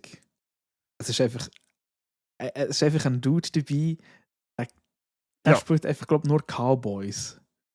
Der ist tatsächlich jetzt erst in der 2. Staffel hinzugekommen. Und das habe ich aber auch explizit so erwähnt. Eine tolle Cast-Ergänzung mit dem Sam Elliott, Das wo man unter anderem aus Ghost Rider kennt, als der alte Ghost Rider. Der mit dem Ross damals. Mhm. Eine tolle Rolle auch, ein bisschen witzige auch. Er spielt, das ist jetzt kein riesen Spoiler, er spielt den Vater von Billy Bob Thornton eigentlich. Ja, auch ein Stück weit traurige Rolle, vor allem wenn es anfängt. Mhm. Aber nichtsdestotrotz ist, ich schaue dem einfach gerne zu, egal in welcher Serie es war. Im Fall. Das ist einfach der Magnum von Western. Ja, also wenn du irgendeinen Cowboy suchst, dann beschreibst du ja eigentlich Cowboy. Er sieht ein bisschen urchig aus, er sieht ein bisschen abgeranzt aus, er hat einen absolut majestätisch schönen Schnauz. Ein Borstenschnauz, hätte ich jetzt gesagt. Ist Hey, das, oder? aber der Sonderklasse, Yes. er hat eine Stimme wie ein Ey, Bär. Englisch, Mann. Das What the ist fuck? Da geht der absolut Schuhband auf. geil, ja. Und wenn er einen Cowboy-Hut anlegt, könntest du einfach sagen, ja, hast du die Zeitmaschine genommen oder wie? Wo bist du da verirrt irgendwie? Es ist so gut. Also wirklich, ich schaue dem so gut gerne zu. Eine von meinen Lieblingsszenen mit ihm ist dort, wo er sich am Run von Parks and Recreation vorstellt. Hast du schon gesehen? Ich glaube, ja. Ich glaube, ich Oder weiss es, welche. Er heißt Oh Run. Ja. Run Done. Are you Is that your last name? Or did you say with that you are finished talking? Run Both. them both. Das ist so Ah. geil. Nein, also der hat, also ich habe jetzt in den letzten 2 Jahren noch eine andere Serie geschaut, vor allem, und zwar 1883. Das ist ja so eine Vorgeschichte zu Yellowstone. Ja. Wie es eigentlich sie, also es geht dort um Pionierzeit, wo sie halt durchs Land reisen und irgendwo dann ihr Leben aufbauen wollen. Dort hat er ja auch mitgespielt und hey, ja, dort ist natürlich das perfekte Setting für ihn. Also richtig genial gewesen. Ja, aber wenn du schaust, der hat. Oh ja, stimmt. Der hat bei Wir waren Helden mitgemacht. Ja, genau, hat er auch mitgemacht. Er ist voll der hohe Dreck als General, der irgendwie nur mit seiner Knarre unterwegs ist. Ja. Ja, bei ein paar hat auch einer von meinen Favoritenserie, ich sage jetzt nicht Lieblings, aber das ist eine, die ich wirklich jedem empfehlen kann, wenn er auf Western steht. Bei Justified hat er mitgemacht. Das ist so geht um einen Sheriff Marshall, irgendwie so. Ähm, Es ist einfach. Ich schaue dem mega gerne zu, der spielt so gut. Ich finde es so geil, wenn du einfach so gehst, Filme, Filmtitel lesen, wo er mitspielt. Und er hat in einem Film mitgemacht, der kommt von 2018. Und ich sage jetzt einen Namen, wo ja. The Man Who Killed. Ja, den habe ich gesehen. The Man Who Killed. Ja, ich sage jetzt auch, The Man Who Killed Hitler and then the Bigfoot. Den Namen kannst du ruhig sagen, also das ist ja. Warum auch nicht? So aber das ist so ein Film, ja, muss ich schauen. Schau ihn wirklich. Und dann schau ihn dem an und erzähl mir nächstes Mal davon. Okay. Bin ich echt gespannt, was von dem Film halt ist. Schau ihn vielleicht mit deinen Brüdern zusammen. Nicht, dass er so scheiße ist, aber ich glaube, das könnte so ein Film sein, vielleicht für euch zwei eventuell. Oh je. Ah ja, den habe ich angeschaut und habe gedacht, okay. Ich glaube, manchmal nimmt er sich auch selber überhaupt nicht ernst. Ja. Nein, also, ich bin eigentlich immer noch bei Landman. Also, die Serie ist, das habe ich glaube das letzte Mal schon erzählt, ist ein weiteres Meisterwerk von Taylor Sheridan, der eben auch Yellowstone gemacht hat, unter anderem. Die Handlung ist tatsächlich recht gut, die hat mich noch recht gepackt. Auch jetzt in der zweiten Staffel eigentlich noch. Es ist ein bisschen viel Ölindustrie-Propaganda natürlich. Also ich würde mich nicht wundern, wenn die Ölindustrie ein bisschen ihre Finger drin hat, aber hey, ja. Sollst du machen. Und so kommst du Geld über. Absolut. Gut, es ist nicht so, dass der Taylor Sheridan zu wenig hat, aber ja. Nichtsdestotrotz ist Staffel 2 leider halt nicht so gut wie Staffel 1. Es ist tatsächlich ein bisschen schwächer. Aber ich glaube, das hat unter anderem halt auch damit zu tun, wie das eigentlich fast jeder Serie ist. In der Staffel 1 ist alles neu, du lernst all die Charakter kennen, um was geht was haben die für Hintergründe. Und in der Staffel 2 geht es dann halt schon wieder um ein spezifisches Thema, ein Stück weit mehr. Aber nichtsdestotrotz, also auch Staffel 2 hat ihre Höhepunkte, wo ich muss sagen, holy, okay, crazy. Und so ein bisschen Twists immer wieder. Von dem her. Ich glaube, ich habe es das letzte Mal schon gesagt, wenn ihr Yellowstone gerne geschaut habt, oder auch Tulsa King zum Beispiel, schiebt die alles so ein bisschen ungefähr in die gleiche Richtung. Gönnt euch Landman, also da mache ich dir nichts falsch, absolut. Nichts falsch. Yes. Darum tendiere ich halt gerne zu Serien, die halt einfach eine Staffel haben. Und Fanny habe ich auch geschaut, die hatte ich schon mal geschaut. Ich weiß gar nicht, ob ich die schon mal erwähnt habe. Brotkasten. Ich habe immer so Phasen, wo ich hure gerne so Zweiten Weltkrieg-Stuff schaue. Und ich habe Band of Brothers habe ich wieder mal geschaut. Erzählt von, erzählt so ein bisschen eine Geschichte von einer Airborne-Truppe, von den Amerikanern, wie sie in Deutschland dann einfallen. Und ich weiß nicht, eben, ich hatte schon, ich glaube jetzt eines oder zweimal habe ich die gesehen. Das ist übrigens die einzige Serie, die ich lieber auf Englisch schaue, weder auf Deutsch. Ich finde, das ist die einzige Sendung, wo der Cast von deutschen Synchronsprecher richtig schlecht ist. Okay. Da ist hure viele Sachen, die nicht reinpassen. Echt nicht. Also okay. finde ich auch. Und ich finde die eigentlich immer wieder faszinierend zum Schauen. Gut, ich habe jetzt auch schon gelesen, dass nicht alles hundertprozentig stimmt, was dort erzählt wird. Es gibt eine Folge über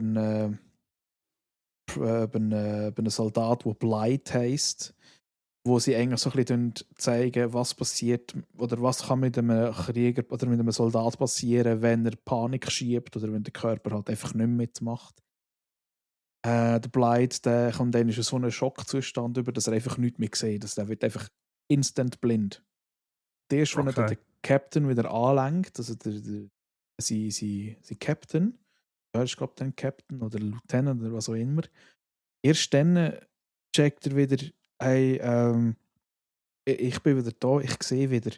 Und was eigentlich das Krasse ist, dass der Hauptmann oder eben der Captain, den sie dort haben, halt wirklich dann dort demonstriert wird, dass Zugsmitglied, hey, ohne den geht nichts.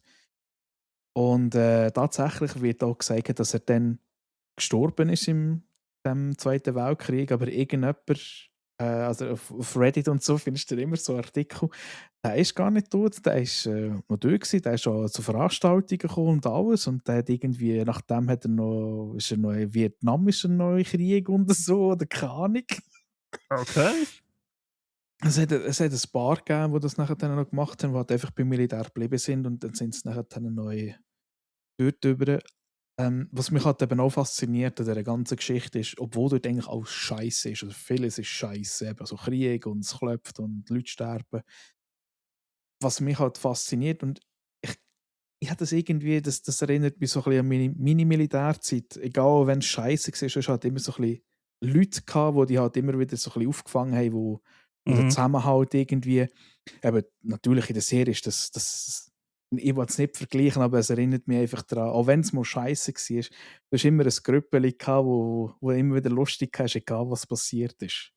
Und Ich das wollte jetzt hast du gerade dort in dieser fragen, in Serie welchem halt. Krieg bist du gekämpft, aber ich habe irgendetwas mitbekommen hier in der Hey, Schweiz. im Militär hast du immer einen Feind. Du hast ihn zwar noch nie gesehen, aber er Ja, ist ja. da. Nein, nein. Aber ich finde das immer wieder cool und ich finde auch schon, das Storytelling ist mega spannend gemacht. Und tatsächlich, auch wenn ich die schaue, ja, es ist halt normal, wenn du so etwas schaust, hast du halt immer wieder einen bitteren Nachgeschmack, der dich vielleicht auch ein bisschen abholt. Oder sagt, hey, früher hat das alles ein bisschen anders ausgesehen wie heute. Wir können froh sein, oder im Moment noch froh sein, haben wir nicht solche Probleme. Ja, absolut, ja. Ja. Und die haben halt auch einen grandiosen Cast, gell? Also, hey, Das dort ist schon so, Schauspieler ja. drin. Irgendjemand ist, glaube ich, sogar der Tom Hanks noch rum. Ja, er hat ja zu den Produzenten gehört, mit dem Genau, Steven ja, aber Spielberg zusammen. scheinbar hat er irgendjemand so eine kleine Mini-Rolle wie der Jimmy Ja, Fallon, kommt ja auch noch. Und ja, Haufen andere, die so kurze Auftritte haben. Ich glaube, das war für die auch so ein bisschen ein Privileg gewesen dort. ja. Ja, das Genau. glaube ich schon. Ich meine, sie ist auch super gut angekommen. Also, ich finde Hey, das ja. nämlich noch mega interessant. Ich habe, du, wo die Serie auf DVD, glaube ich, rausgekommen ist damals, Mhm. ähm, ich meine, ich habe sie schon kennengelernt, aber Kollegen haben mir die vorgeschlagen, die eigentlich schon nie wirklich Serien schauen Ja. oder so, weißt du, in diesem Ausmaß. Dann plötzlich gekommen, hey, ich habe eine mega gute Serie geschaut, da Band of Brothers. Plötzlich mit dem gekommen. Also, die hat auch Leute angezogen, die schon nichts mit Serien können Ja. anfangen ja. Und ich finde es eben auch immer krass, auch, dass du vielleicht auch mal Sachen siehst, eben, weißt du, sagen sie jetzt böse, die Amerikaner, die immer sagen, ja, und bla bla bla, wir sind die Besten gewesen und so. Und die Ja, sind nicht sauber gewesen, was sie in Deutschland abgezogen haben zwischendurch. Also, das ist heftig. absolut. Ich Ja, finde es auch immer gut, dass sie so Zeugs nicht rauslassen. ja. Genau. Ja, vielleicht etwas Fröhliches von dir. Ähm, Ist mal nicht. ja, mm, ja, fröhlich. Ich habe die zweite und leider auch gerade letzte Staffel, weil es abgesetzt worden ist, von Tomb Raider: The Legend of Lara Croft geschaut. Tatsächlich aber schon im Dezember, das ist etwas aus dem Dezember, wo ich geschaut habe, aber das haben wir halt Mhm. nicht wirklich behandelt im Brunch-Stream. Ähm, und ich habe einfach gemerkt, ich komme immer noch nicht mit dem Animationsstil klar, den sie dort haben, so vom Zeichnungsstil und so. Das ist, ich weiß auch nicht. Ich meine, ja, ich kann es schauen. Es ist jetzt nicht so, dass ich irgendwie das nicht hätte können schauen wegen dem, aber es war einfach so ein komischer Stil gewesen, wo ich muss sagen, Ja, das ist komisch. Ähm, Trotz allem hat es immer noch gute Action-Szenen drin, also wirklich die Kampfszenen, die es hat und so, die Akrobatik-Sachen und so, was ich halt macht als Lara. mega gut. Die Story ist auch interessant, wie sie erzählt wird. Hat ja wieder so ein bisschen etwas Übernatürliches, was halt Tomb Raider immer wieder mal hat. Aber eben ist abgesetzt, wird nicht mehr weitergemacht. Vermutlich, meiner Vermutung nach, wahrscheinlich zu sehr Nische. Habe ich das Ja. Gefühl. Es ist erstens eine animierte Serie. Das schon, sage ich viel, nein. Da gehe ich lieber wieder an Angelina Jolie zuschauen oder an der, wie hat sie geheißen? Warte, ich gerade offen. Die hat irgend so einen holländisch-niederländisch oder schwedischen Namen, irgendwie so. Alicia irgendwas, glaube ich. Weiß nicht mehr. Alicia Vikander. Ja, genau, die. Ja. Aber es gibt halt auch gute News zu Tomb Raider. Es ist ja eine neue Serie in der Mache. Schauspielerwahl. Haben sie, jetzt kommt mir der Name von ihr nicht in den Sinn. Wie hat sie geheißen? Die Sansa gespielt hat. Die Sansa Stark gespielt hat. Genau. Sophie Turner. Ja, genau. Haben sie gewählt? Es sind schon Bilder auftaucht, wie es anscheinend soll aussehen mit dem Outfit, mit dem ganzen Ding so. Ich sage, ja, ist okay. Ich bin aber auf die Story gespannt. Und auf den Zeitraum, wo das dann spielt. Sie spielt wieder eine erwachsenere Lara, als jetzt zum Beispiel Alicia Vikander gespielt hat. Aber wenn du das Outfit anschaust, hat das etwas einfach von der originalen Tomb Raider. Mit der Brille, mit der spezifisch runden Brille, die halt so reflektiert oder komplett abgeschlossen ist.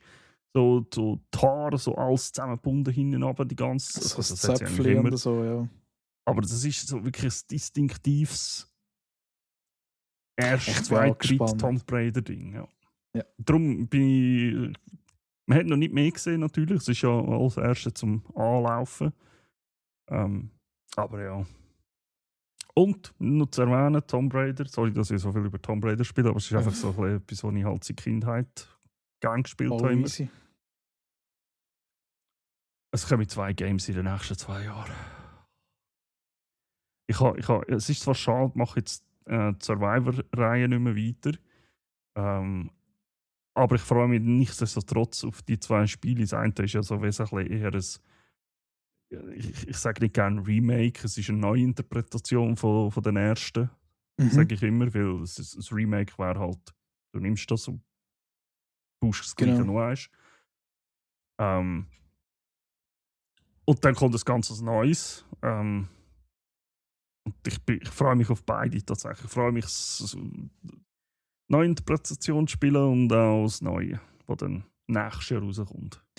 Hey, glaub mir, das ist das und nächstes Jahr passiert so viel.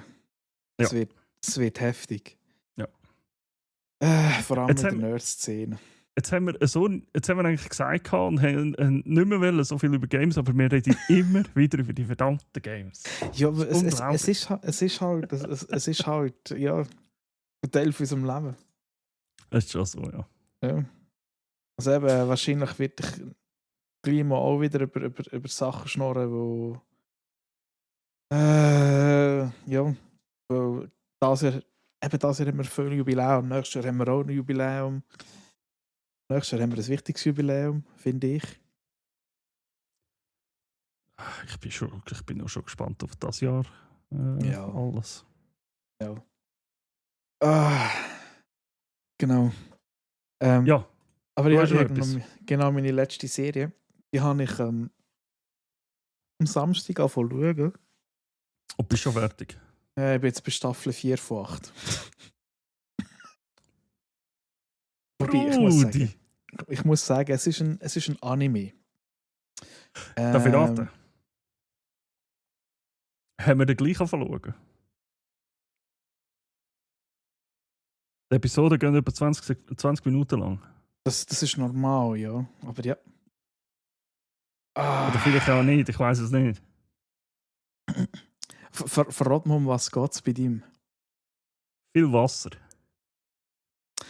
Nein, ich habe Okay, dann jetzt. Fall Also, nicht. respektive, letztes Mal habe ich angefangen zu schauen. Du redest wahrscheinlich von One Piece. Ja, genau. Habe ich letztes Mal angefangen zu schauen. Ich bin dort bei der Staffel 6. Also gemäss Nein, so dem weit bin ich schon Programm, das ich lange nicht. schaue. Gut, tatsächlich, dort muss ich halt sagen, das habe ich mehrheitlich auch nebenbei laufen. One Ja, Piece. mache ich auch. Weil ich habe die ersten 6 Staffeln oder relativ weit habe ich schon mal geschaut. Jetzt einfach nochmal von vorne angefangen. Nein, ich habe tatsächlich My Hero Academia angefangen zu schauen. Das ist ein Anime, der 8 Staffeln lang geht. Der ist schon fertig. Okay. Nicht so wie One Piece. Und zwar, die Idee habe ich mega witzig gefunden. Und zwar, ich habe die erste Staffel mal auf Netflix geschaut. Nachher habe ich es irgendwie aus den Augen verloren. Mhm. Und zwar geht es darum, dass 80% der Menschheit über einen Quirk verfügt. Quirk ist eine spezielle Fähigkeit.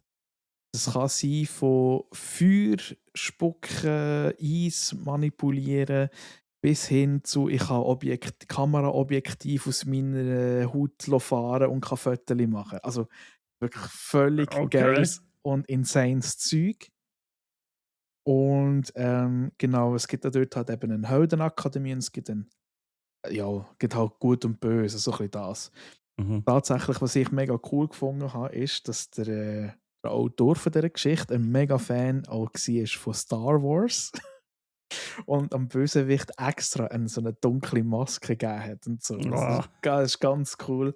Und ich finde tatsächlich auch so ein bisschen die Messages, die dort so ein bisschen verbreitet werden, finde ich mega cool. So unter dem Motto, hey, wenn du dich richtig anstrengst und so, kannst du relativ viel schaffen. Und ja, ich finde, Charaktere sind mega interessant, die machen auch eine coole Entwicklung durch. Und eben, vielleicht noch so, du hast dann eben dort die 80%, die haben eine Fähigkeit und dann gibt es so 20% von der Menschheit, die haben einfach keine. Mhm. Und unsere Hauptfigur hat logischerweise keinen Quirk, will aber unbedingt ein Superheld werden. In dieser Welt. Weil eben, es gibt einen Superhelden und es gibt dann eben noch die Schurken oder einfach sonst Zeugs. Und er wird unbedingt ein Held werden und jeder sagt ihm, hey, du kannst kein Held werden, wenn du keine Fähigkeit hast. Dann gibt es so eine Hauptfigur, das ist der All Might, der ist der Superheld, den es dort gibt. Und er kommt dann, also das ist einfach der normale Plot, das siehst du in den ersten 2 Folgen, und er nachher die Fähigkeit über von dem All Might. Und in den nächsten paar Staffeln lernt er eigentlich eine fremde Spezialität kennen, wo er sich nachher dann muss aneignen und wird halt einfach immer mit Gegnern und so konfrontiert. Und passiert hure viel Scheiß. Ich finde den Animationsteil finde ich mega cool. Was mir so ein bisschen aufgefallen ist, vielmals, zum Beispiel One Piece hat das, also das ist etwas, was mir aufgefallen ist, die sind momentan in den neuesten Folgen auf so einer Ebene, dass zum Beispiel, wenn irgendetwas zerbröckelt oder irgendetwas kaputt geht, siehst du plötzlich einfach nur noch viereckige Blöcke, die irgendwie auseinanderfallen. Weil das wahrscheinlich auch ein bisschen einfacher ist zum Zeichnen, ich weiß es nicht. Aber Mhm. mir kommt es so vor. Und dort bei Hero Academy ist mir das jetzt noch nicht so aufgefallen, dass das so wäre. Also ich finde es auch noch relativ gut gezeichnet. Und ja, also eben, jetzt innerhalb von ein paar Tagen habe ich die ersten 3 Staffeln durchgesuchtet. Und genau, ich finde es wirklich eine mega gute Serie. Okay. Ich glaube, nächstes Mal bin ich dann fertig mit der. Neben es ist halt Ja, auch wenn du cool. so weitermachst. Ja, aber Glaube ich ich finde, auch. ich find's, aber ich bin halt eher Fan bei Serien, wenn sie nur eine Staffel lang gehen, 1 oder 2 Staffeln. Oder wenn die Folgen einfach so 20 Minuten gehen. Weil dann kannst du schon mal eben, keine Ahnung. Da eigentlich gar keine so da gibt's Serie. Äh, Wenn mir die Serie gefällt, kann die so lange gehen, wie sie will. gut, mir das eigentlich ist das gleich. andere, ja. Das stimmt. Also einfach weitermachen, bitte. Einfach weitermachen, bitte. Nein, Hey, ich habe tatsächlich One Piece anfangen zu schauen. Weil einerseits, mein Götti-Bub ist im Moment voll in dem inne. Ich teile ja mit ihm mein Tool da, um so Zeugs zu schauen. Also mit ihnen. Und er schaut dort One Piece und er hat auch immer wieder Bücher und so, die er am Lesen ist oder am Anschauen. Sag's mal so. Ja, Er ist voll da drin und ich habe es schon lange mal geben. Mhm. Jetzt habe ich ist es Wochenende gewesen oder so? Ja, am Wochenende habe ich angefangen. Bin noch nicht so weit, ich bin tatsächlich nicht so viel dazu gekommen zum Schauen. Aber ich habe es auch mit Barracks, der Barracks ist ja der One Piece schlechthin. Der, ja. Ich meine, der hat ja im Hytale seinen Charakter so dargestellt, dass er halt eigentlich aussieht wie halt der Monkey. Also, der Monkey D. Ruffy, ja. Du schaust ihn an und jeder, der ein bisschen One Piece kennt, schaut ihn an und sagt, ja, das ist der Monkey D. Ruffy, ja. Strohhut halt. Ja, voll. Strohhut und rotes Hemd, blaue Hose ja. und hat so eine Grashalm im Maul. Hat er noch. Perfekt. Gut, aber ich muss auch sagen, One Piece ist auch eigentlich einfach erfolgreich und sie ist auch gut. Ja. Aber der Witz im Moment ist so ein bisschen, wer weiss, bis wann ich fertig bin. Ich sage Ende nächstes Jahr. Weil das wird eine Serie sein, wo ich einfach so zwischendrin wieder mal schaue, wie Farscape eigentlich war. Genau, ja. Wenn ich nichts anderes zum Schauen habe, schaue ich das. Aber ich muss auch sagen, nebendurch um so 20 Minuten kannst du locker mal eine Staffel schauen. Darf ich fragen, wo du bist? Hey, ich bin immer noch ganz am Anfang. Also, was habe ich jetzt? Sie gibt mir da eigentlich, ich weiß nicht wieso, sie gibt mir immer aus den angeschauten Ding raus. Schnell schauen, aber ich bin halt wirklich noch sehr, sehr, sehr am Anfang. Also, du Zoro kennst schon. Ja. Also, gewisse Charaktere kenne ich einfach auch schon. Ich habe die Real-Life-Verfilmung, also die Live-Action-Serie, habe ich geschaut. Ich bin erst bei Episode 5. Also noch sehr, sehr am Anfang. Weißt? Ja, du bist sehr, sehr, sehr am Anfang. Ja, ich habe erst am Sonntag angefangen. Okay. Also von dem her. Ey, aber ohne Witz, gib dir einen Tipp, genieße es. Ja. Das mache ich immer, ja. Das macht mir, also ich auch immer wieder lachen wegen so dummen Situationen, die der andere macht. Ich finde es einfach schon, das habe ich aber schon immer gefunden, die ich will nicht sagen, leck mir am Arsch-Einstellung vom Ruffy, aber einfach so, dass ich mache jetzt einfach mal. Das hat so etwas von Jeremy. Ja. So, ja, ich will das machen. Ich mache jetzt einfach mal. Ich habe keine Ahnung, was ich mache, wie ich es mache, wie es muss gemacht sein. Ich mache jetzt einfach mal. Probiere einfach mal, ja. Try and error. Ja, genau. Das ist so geil. So gut. Das bringt dann aber auch immer so ein bisschen Scheissdreck hin, aber das finde ich einfach geil. Ja, genau. Wie dort, wo er probiert, den Vogel zu fangen. Oder hast du den noch nicht gesehen? Ich glaube nicht. Okay, gut. Das ist einfach ein Problem an dieser Serie. Und am Fakt, dass ich es ein bisschen nebenbei schaue. Ich sollte das aber nicht machen. Weil es läuft dann nebenbei, aber durch das, dass die Folgen so kurz sind, aber halt doch gewisse Sachen drin packen, verpasst ich ja hure viel. Ja. Und dann denkst du, also, ja, ich weiß nicht, ob ich das gesehen habe, aber ja, in welcher Episode? Aha, ja, keine Ahnung mehr, was da passiert ist. Ja, es ist auch... Aber gut, das andere ist, je weiter es kommst, es ist auch hure viel. Ja, das glaube ich schon, aber wenn ich es halt wirklich aktiv schaue, dann bleibt man halt auch mehr hängen. Ja, das stimmt. Und das will ich eigentlich schon nicht verhindern. Ich glaube, irgendwie relativ mal... Ich glaube, sicherlich die nächste Staffel bis dann habe ich mal gesehen. Und es ist eben, schau es auch nebenbei, weil eben das meiste können ich. Da kommt man auch manchmal so Szenen vor, habe ich das schon mal gesehen. Aber eben, so für nebenbei ist es eigentlich gut.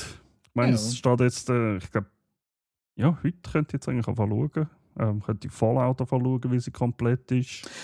Ja. Das ist so das Nächste. Das heisst, da wird wieder, gut, da brauche ich Okidoki. 4 Tage vielleicht oder so, bis ich da durch bin. Will ich wahrscheinlich wieder durchsuchen, wie blöd. Das sind irgendwie nur so 8 Folgen oder so, oder? Ja, aber die gehen halt irgendwie so fast eine Stunde, je nachdem. Gut, gleich kommen Sachen raus, wird dann auch wieder meine Zeit fressen. Dann der Rookie hat es noch frisch angefangen, das steht noch an. Aber das ist ganz am Anfang noch. Mhm. Ja, ja, also es wird nicht langweilig. Definitiv nicht. Ja, und ist dir langweilig geworden beim Filmen schauen? Erzähl mal. Hey, in den feinen Übergang. Ey, oh, als ob es geübt hättest. Ey. Verreckt. Verreckt. Nein, tatsächlich nicht. Obwohl ich wenig geschaut habe. Ich habe wirklich, ich glaube, ich habe seit einem Jahr oder mehr nicht mehr so wenig Film geschaut. Und auch Serien tatsächlich. Ich meine, aber das, was ich jetzt erwähnt habe, Tomb Raider, ich habe viele Serien jetzt nicht reingepackt, aus Gründen, weil sie einfach so abgrund scheiße sind. Ja. Also vor allem, ne, Film vor allem, nicht Serien. Serien habe ich alle. Aber Film habe ich so viel ausgelassen, weil ich einfach kann sagen, nein, das kannst du keinem antun. Das will ich nicht einmal erwähnen. Die sind so schlecht. Es ist wirklich so. Ich habe gestern so den Film angeschaut und ich dachte, hey, komm, das klingt verdammt witzig. Da habe ich angefangen zu schauen und so nach 10 Minuten musste ich sagen, das ist meine Zeit nicht wert. Tschüss. Ich habe im Dezember und so hatte ich eine Phase, wo ich einfach irgendwie Bock auf Sci-Fi hatte, so Weltraumscheiß. Ich dachte, ich kann mal schauen, was hat es so für Filme, so vielleicht ein bisschen neuere und so. Hey, ich habe da Filme gefunden, die letztes Jahr rausgekommen sind. Eigentlich, das kann man schauen. Ich habe 4 Sci-Fi-Filme geschaut, die letztes Jahr rausgekommen sind. Und bei allen 4 musste ich sagen, holy, ist das scheiße gewesen. Der eine war vielleicht ein bisschen besser, ja, der eine ein bisschen weniger. Ein Beispiel, ich habe Altered geschaut, der ist mit dem, wie heißt er schon wieder, mit dem, der Malfoy gespielt hat, mit dem Tom Felton. Altered? Wo tatsächlich ins Gleiche hineingeht, wie du vorhin bei deiner Serie Hero Academia oder wie das heisst, erzählt hast. Es gibt Menschen, die verbessert sind und es gibt Menschen, die das nicht können. Genetisch. Und das ist auch so eine gespaltene Gesellschaft und so weiter und so fort.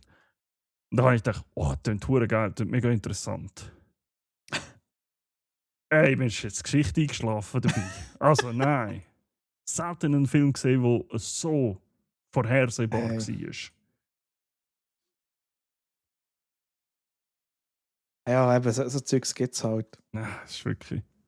Aber, ja. So. Ich habe einen Film geschaut, den habe ich schon ewig nicht mehr geschaut. Und ich weiss nicht, wir haben glaube das letzte Mal darüber geredet. Also ich weiss, ich glaube im Brunch habe ich den erwähnt, dass ich den unbedingt mal schauen muss. Und zwar, ja. Ist das der, den ich geschaut habe? Du hast gesagt, oh, die muss ich auch wieder mal schauen. Ich weiss aber nicht mehr welchen. Komm, erzähl. Nein, ich weiss es nicht. Ich habe Bulletproof Monk geschaut. Das ist ein Film aus dem 2003 mit einem Schauspieler, mit einem Martial Arts Schauspieler, dem schaue ich mega gerne zu, mit dem Jo Yun Fat. Und stell dir vor, der Stifler kann Martial Arts. Ungefähr. Nein, also es ist wirklich gut. Es ist wirklich gut. Also ich weiß nicht wieso, aber ich schaue den Film gerne. Aber ich habe ihn schon ewig nicht mehr geschaut. Und also es geht um einen Mönch, es geht ein bisschen um etwas Mystisches, um eine Schriftrollen und so. Und eben dann der Stifler und also Stifler heisst natürlich dort nicht Stifler, aber der Schauspieler, der Sean William Scott. Genau. Ja, und, also ich habe einfach mega gerne geschaut und auch jetzt das letzte Mal, ich bin voll fasziniert immer nur davon, von dem Film. Ich weiß nicht wieso. Sorry, wenn ich lache, aber der Frau, der hat seinen Namen vergeben. Sean William Scott, das ist jetzt einfach nur ein Stifler. Absolut. Aber nichtsdestotrotz, ich schaue ihm gerne zu. Er hat ja zum Beispiel auch bei Shifting Gears in dieser Serie mitgespielt, die vom Tim Allen. Wo, so, weißt du, also dort, wo der Garage, die Garage hat oder was auch immer. Ja, ja, genau. Aber den Tim Allen kenne ich ja die meisten. So. Genau, ja. Der Dude. Dort hat er mitgespielt. Ich habe ihn wirklich super gefunden. Mega interessant gewesen, seine Rolle. Ja, er ist auch nicht eigentlich ein schlechter Schauspieler. Absolut nicht. Einen Film habe ich von ihm tatsächlich noch nicht gesehen. Und der ist letztes Jahr gegen Ende Jahr rausgekommen, im September, glaube ich. Bandman heisst der. Den muss ich tatsächlich mal noch schauen. Der soll Bandman. anscheinend so ein bisschen sein, aber ist glaube ich, gar nicht mal so uninteressant. Es geht irgendwie es geht um Meth-Epidemie, die in der Stadt im Moment ja voll am Gehen ist. Geht um einen Undercover-Agent und so weiter. Mehr habe ich jetzt auch noch nicht gross gesehen davon. Ja. Ich finde das halt einfach immer wieder faszinierend, vor allem bei solchen Schauspielern, wo eben, du kennst ihn halt nur wegen einer Rolle. Ja. Und dann spielt er irgendwie so etwas Komisches. Und einfach musst du sagen, what the fuck? Bestes Beispiel ist halt, finde ich halt immer noch der Robbie Williams, der ein One-Hour-Foto gemacht hat. Habe ich nie gesehen im Fall. Ey. Habe ich nie geschaut. Ja, dort schaust du ja Abgründe, aber... Ja, das habe ich aber schon mitbekommen. Aber er spielt fantastisch. Ja. Ja, aber also der Hauptgrund war, wieso ich den geschaut habe. Ich habe einerseits wieder mal so einen Kung-Fu-Film schauen. Ich liebe die eigentlich. Und ich habe tatsächlich vor, nächstens vielleicht wieder mal alle Ip Man, die ganz komplette Reihe durchzuschauen. Hast du schon mal Ong Bak geschaut? Hey, hallo? Natürlich. Gut, die sind auch übertrieben, aber die sind geil irgendwie. Ja, aber das... Vor allem zweit. Oder irgendwie so gegen... Vor allem, ich habe den zweiten nie begriffen, um was es dort geht. Ich muss es dann auch wieder schauen. Ich kann das vielleicht... Jetzt, wo du sagst, schreibe ich es mir nämlich gerade auf. Ich habe die ja schon lange nicht mehr gesehen. Tatsächlich einer der besseren Filme, die ich sehr gerne geschaut habe. Das ist aber nicht mit dem Tony Ja, sondern mit dem Jet Li. Das glaube ich. So ja, macht er keinen Film mehr. Was, der Jet Li? Ja. Ich glaube, dem geht es gesundheitlich, oder ist es gesundheitlich nicht so gut gegangen. Oder ist es überhaupt der Jet Li? Der hat super gute Filme gemacht. Welcher ist es? Dragonfighter, Fist of Legend? Dann war es nicht er gewesen, sondern dort, wo sie das... Dort, wo sie das Hochhaus stürmen. The Raid. Ja, aber ich glaube, das war nicht er gewesen. Nein, das war nicht er gewesen. Das war ein junger Dude gewesen. Der Iko Uweis. Iko Uweis, ja. Aber der ist auch geil. Der ist mega gut, ja. Vor allem hat er eine gute Kameraführung. Ja. Der hat ja das Snake Eyes gespielt beim Film Snake Eyes G.I. Joe Origins, oder wie das geheißen hat, glaube ich. Okay. Ja. Oder auch bei Ash hat er mitgespielt. Hast du auch so einen Film gesehen jetzt da? Wu Assassins. Auch so eine gute Empfehlung tatsächlich. Ist ein Hidden Gem, sage ich jetzt mal. Oh shit. Ich sehe gerade, sie machen einen Roadhouse 2. Okay. Ding hat er auch mitgespielt, Man of Tai Chi mit dem Keanu Reeves, ja. Aber dort hat er nur so eine Nebelrolle gehabt, glaube ich. Hey, eben, also so Kung-Fu-Filme gibt es mega gute tatsächlich. Also halt eben aus dem asiatischen, wie sagt man, Bereich. Vor allem, ich finde noch, die machen viel bessere Kameraführungen weder in Amerika. Ja, was solche Filme angeht, ja, definitiv. Ja. Du weißt immer, wo du bist, wenn du schaust, in den amerikanischen, dann wird es halb schlecht mit den ganzen Schnittwechseln. Es ist so kaputt. Absolut.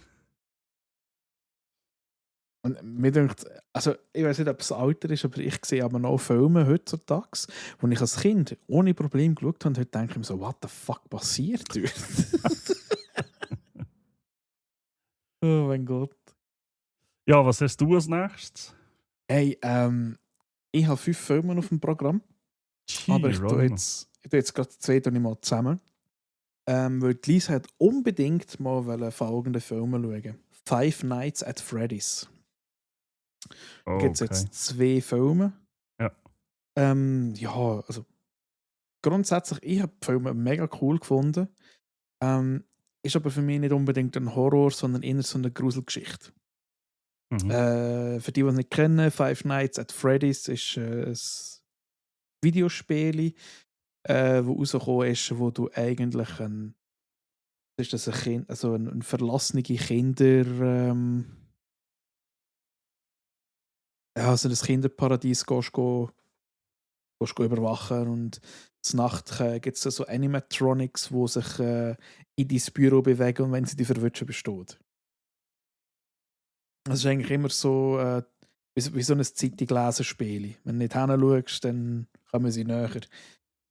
Tatsächlich, eben, ich finde es eher so ein bisschen eine Gruselgeschichte. Also jetzt, ja, hat schon ein bisschen brutale Szenen drin, aber nicht viel.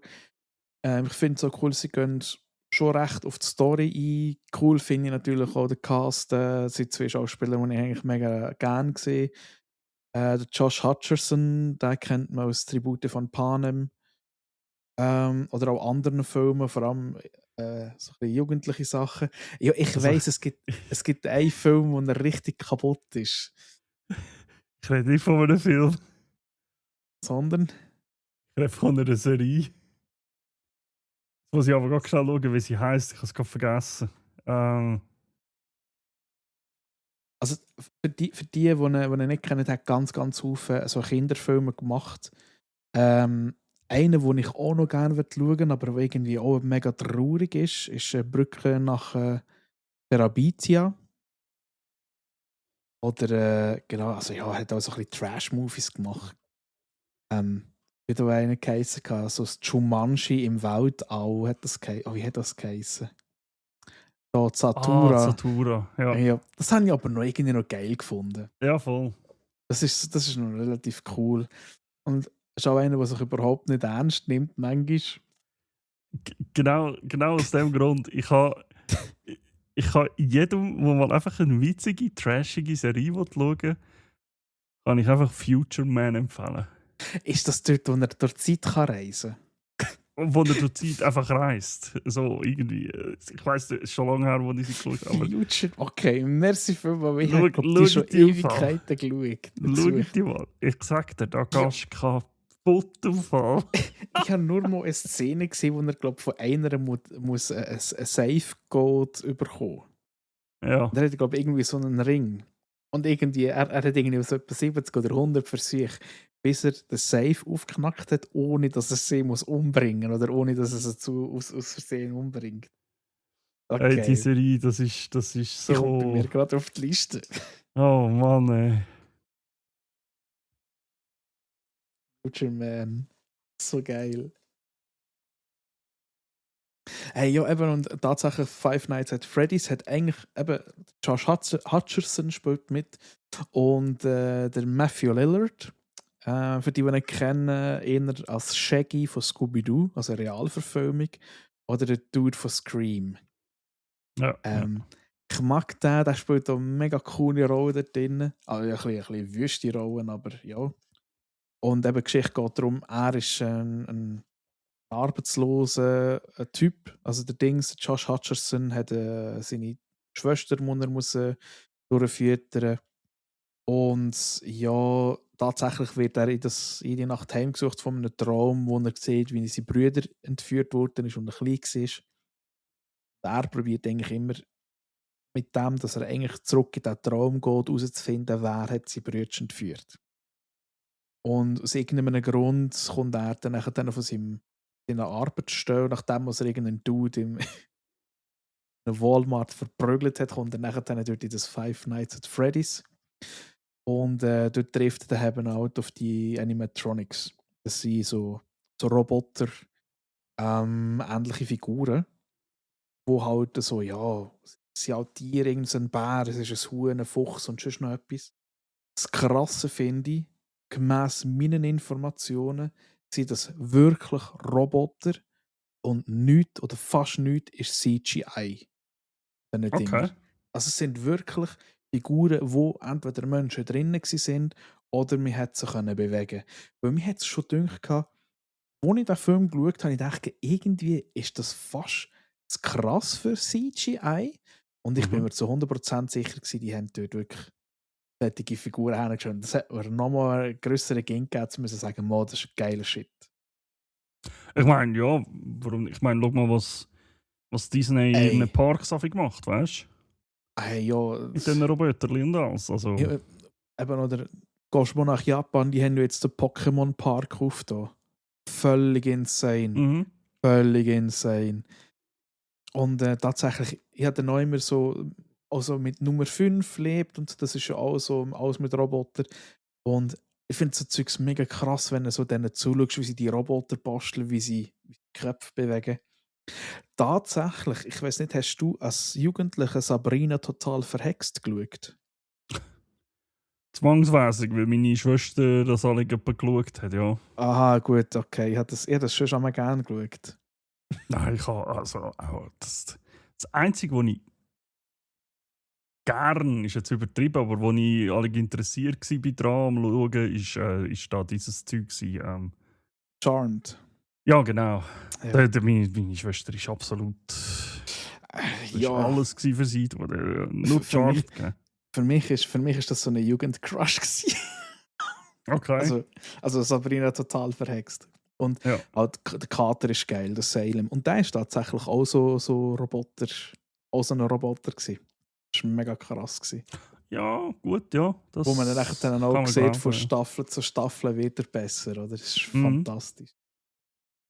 Und eben gerade darauf haben wir den zweiten Teil auch noch geschaut. Hat die gleichen Figuren drin, geht eigentlich auch um die gleiche Story, oder will die Story eigentlich noch ein bisschen mehr vertiefen. Ist aber dann in einem anderen Five Nights at Freddy's Park. Aber tatsächlich, beide haben mega Spass gemacht zum Schauen. Eben, jetzt nicht erwartet, dass es ein Horrorstreifen ist. Er hat ein paar es ist ein bisschen leichte Jumpscares drin, aber eben so mit Blut und Tod und Zwischenzeugs relativ wenig. Ja. Aber ich finde, wie sie die Lore erzählen, ist geil. Aber der zweite, wie du sagst, schon bei der Serie, der zweite ist ein leicht schwächer als der erste. Da habe ich noch nie etwas anfangen. Auch mit dem Game nicht.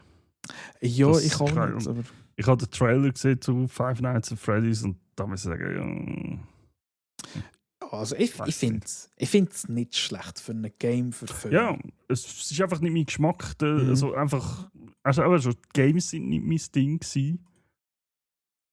Und darum habe ich irgendwie gar keinen Anreiz, irgendwie die Filme zu schauen. Irgendwie. Vielleicht mache ich es irgendwann, aber ja. Also ich kenne es auch nur von den Streams vom Fired King, was sich jedes Mal aufgeregt hat, wenn er verreckt ist. Wenn er den scheiß Fuchs verwünscht hat. So gut. Hast du sonst noch was? Ja, also das ist tatsächlich Bulletproof Bank ist der einzige Film, den ich im Januar geschaut habe. Ich habe so richtig geslackt im Januar. Ich bin einfach viel zu beschäftigt mit Hightail, mit WoW, mit allem anderen drum und dran, dass ich einfach gar nicht anders schauen. Also schau, dann mache ich dich schnell einen Durchschnutz. Aber ich glaube, ja. So, ja. Ich habe aus dem Dezember noch 2, 3, die ich einbringe. Dort habe ich noch ein paar geschaut. Und zwar habe ich Afterburn geschaut. Das ist ein Film mit dem Dave Bautista und mit dem Samuel L. Jackson. Ist ein Actionfilm. Spielt so ein Apokalypse-Ding. Die Welt ist basically am Arsch. Und da spielt jetzt so einer, der ein Einzelgänger ist und so ein bisschen Spezialbesorgungen machen kann in der ich nenne es jetzt mal Wastelands, also halt dort, wo es nicht mehr so schön ist. Ist ein okay Actionstreifen, hat auch eine gute Portion Humor drin tatsächlich. Ja, Samuel L. Jackson halt wieder in so einer Was soll ich sagen? Paraderolle tatsächlich. Es ist absolut genial, wieder seine Rolle. Völlig übertrieben. Teilweise hat er mich schier ein bisschen gedunkt, nicht ganz so extrem, aber wie so die Rolle aus Kingsman, die er gespielt hat, wo er den Böse gespielt Nein. hat. Ich Aber kann den nicht Film ganz nicht so schauen. abgedreht. Nicht ganz so abgedreht. Also, aber, Sag mir bitte, dass er nicht lispelt. nein, das nicht. Hey, das nicht. dort hat es mich verrissen. Er spielt einen ernsten Charakter, aber halt trotzdem mit dem ganzen Setting und allem drum und dran und so ist halt das doch manchmal ein bisschen witzig. Ich sehe einfach noch einen Dude, der dort mitspielt, der Daniel Bernhardt. Ich weiß nicht, das ist ein Charakter. Das ist ein Charakter, den sehe ich einfach in allen Filmen, wird der nur verprügelt. Ich glaube, das ist schon ein Stuntman. Ja. Du weißt, dass das ein Schweizer ist? Das ist ein Schweizer? Der Daniel Bernhardt ist ein Schweizer Stuntman, ja. Den habe ich, glaube ich, mal irgendeinen Beitrag oder irgendwas gesehen. Stuntman? What the fuck? Ja. Der kommt ja vom... Eben, der bei Bloodsport hat er mitgemacht, der Nobody spielt er mit. Eben, er wird, bei John Wick spielt er auch mit. Eben, so viel wie ich weiß, er wird halt einfach immer verprügelt. Ja, der hat schon bei den Matrix-Filmen und so mitgemacht. Ich glaube, von dort her habe ich ihn tatsächlich gekannt. Irgendwie. Ich weiß nicht, ob er beim ersten mitgemacht hat, aber sicher beim Matrix bei Revelations und Reloaded hat er mitgemacht. Und ich glaube, beim neuesten nachher auch. Ja. Hat er auch beim Resurrection, ja. Ja, das ist... Ich habe mal irgendwann einen Beitrag über den geschaut. Ja. Ich finde, der tut irgendwie super. Vor allem, wie der mir auf die Fresse bekommt. Hey. Auch von dem Ding, so wie heisst sie?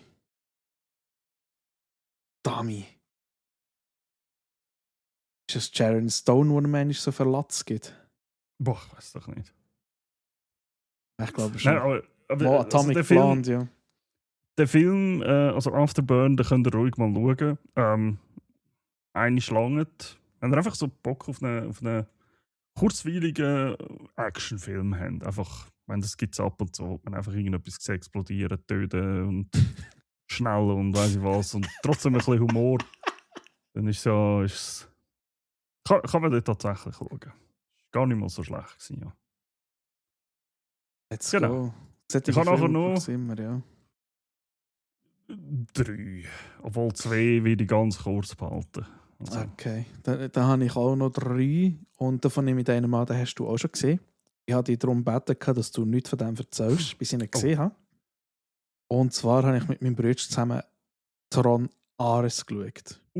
Okay. Ja. Sorry, aber fucking hell ist das ein geiler Film. Ey, also ich bin traurig, dass ich den nicht im Kino gesehen habe, weil erstens mal, der Soundtrack, also eigentlich ist es ein Musikvideo. Einfach es sagt. Ja. Aber, etwas. Also die Story ist jetzt auch nicht mega neu, aber hey, der Effekt in diesem Film, what the fuck? Also ich habe ihn super gefunden, geile Story, also eben, easy Story, Figuren sind toll, Schauspieler sind auch toll, alles toll. Ist so, ja. Ist einer, wo ich eigentlich auch würde sagen, hey komm, gehen wir mal rein und schauen wir. Hey, absolut. Also ich weiss nicht, warum es da Leute so verrissen haben. Kommen wir nicht raus. Es ist halt wie mit allem. Wenn es dir halt nichts sagt, dann sagst du nichts. Was willst du machen, gell? Aber ja, hey, also das kann ich voll... Aber ich habe es glaube damals schon gesagt, der Soundtrack, er kommt natürlich nicht an Daft Punk an. Und meiner Meinung nach haben sie manchmal ein bisschen over the top. Too much versucht, das von Tron Legacy nachher zu machen. So ein bisschen einen auf Daft Punk zu machen.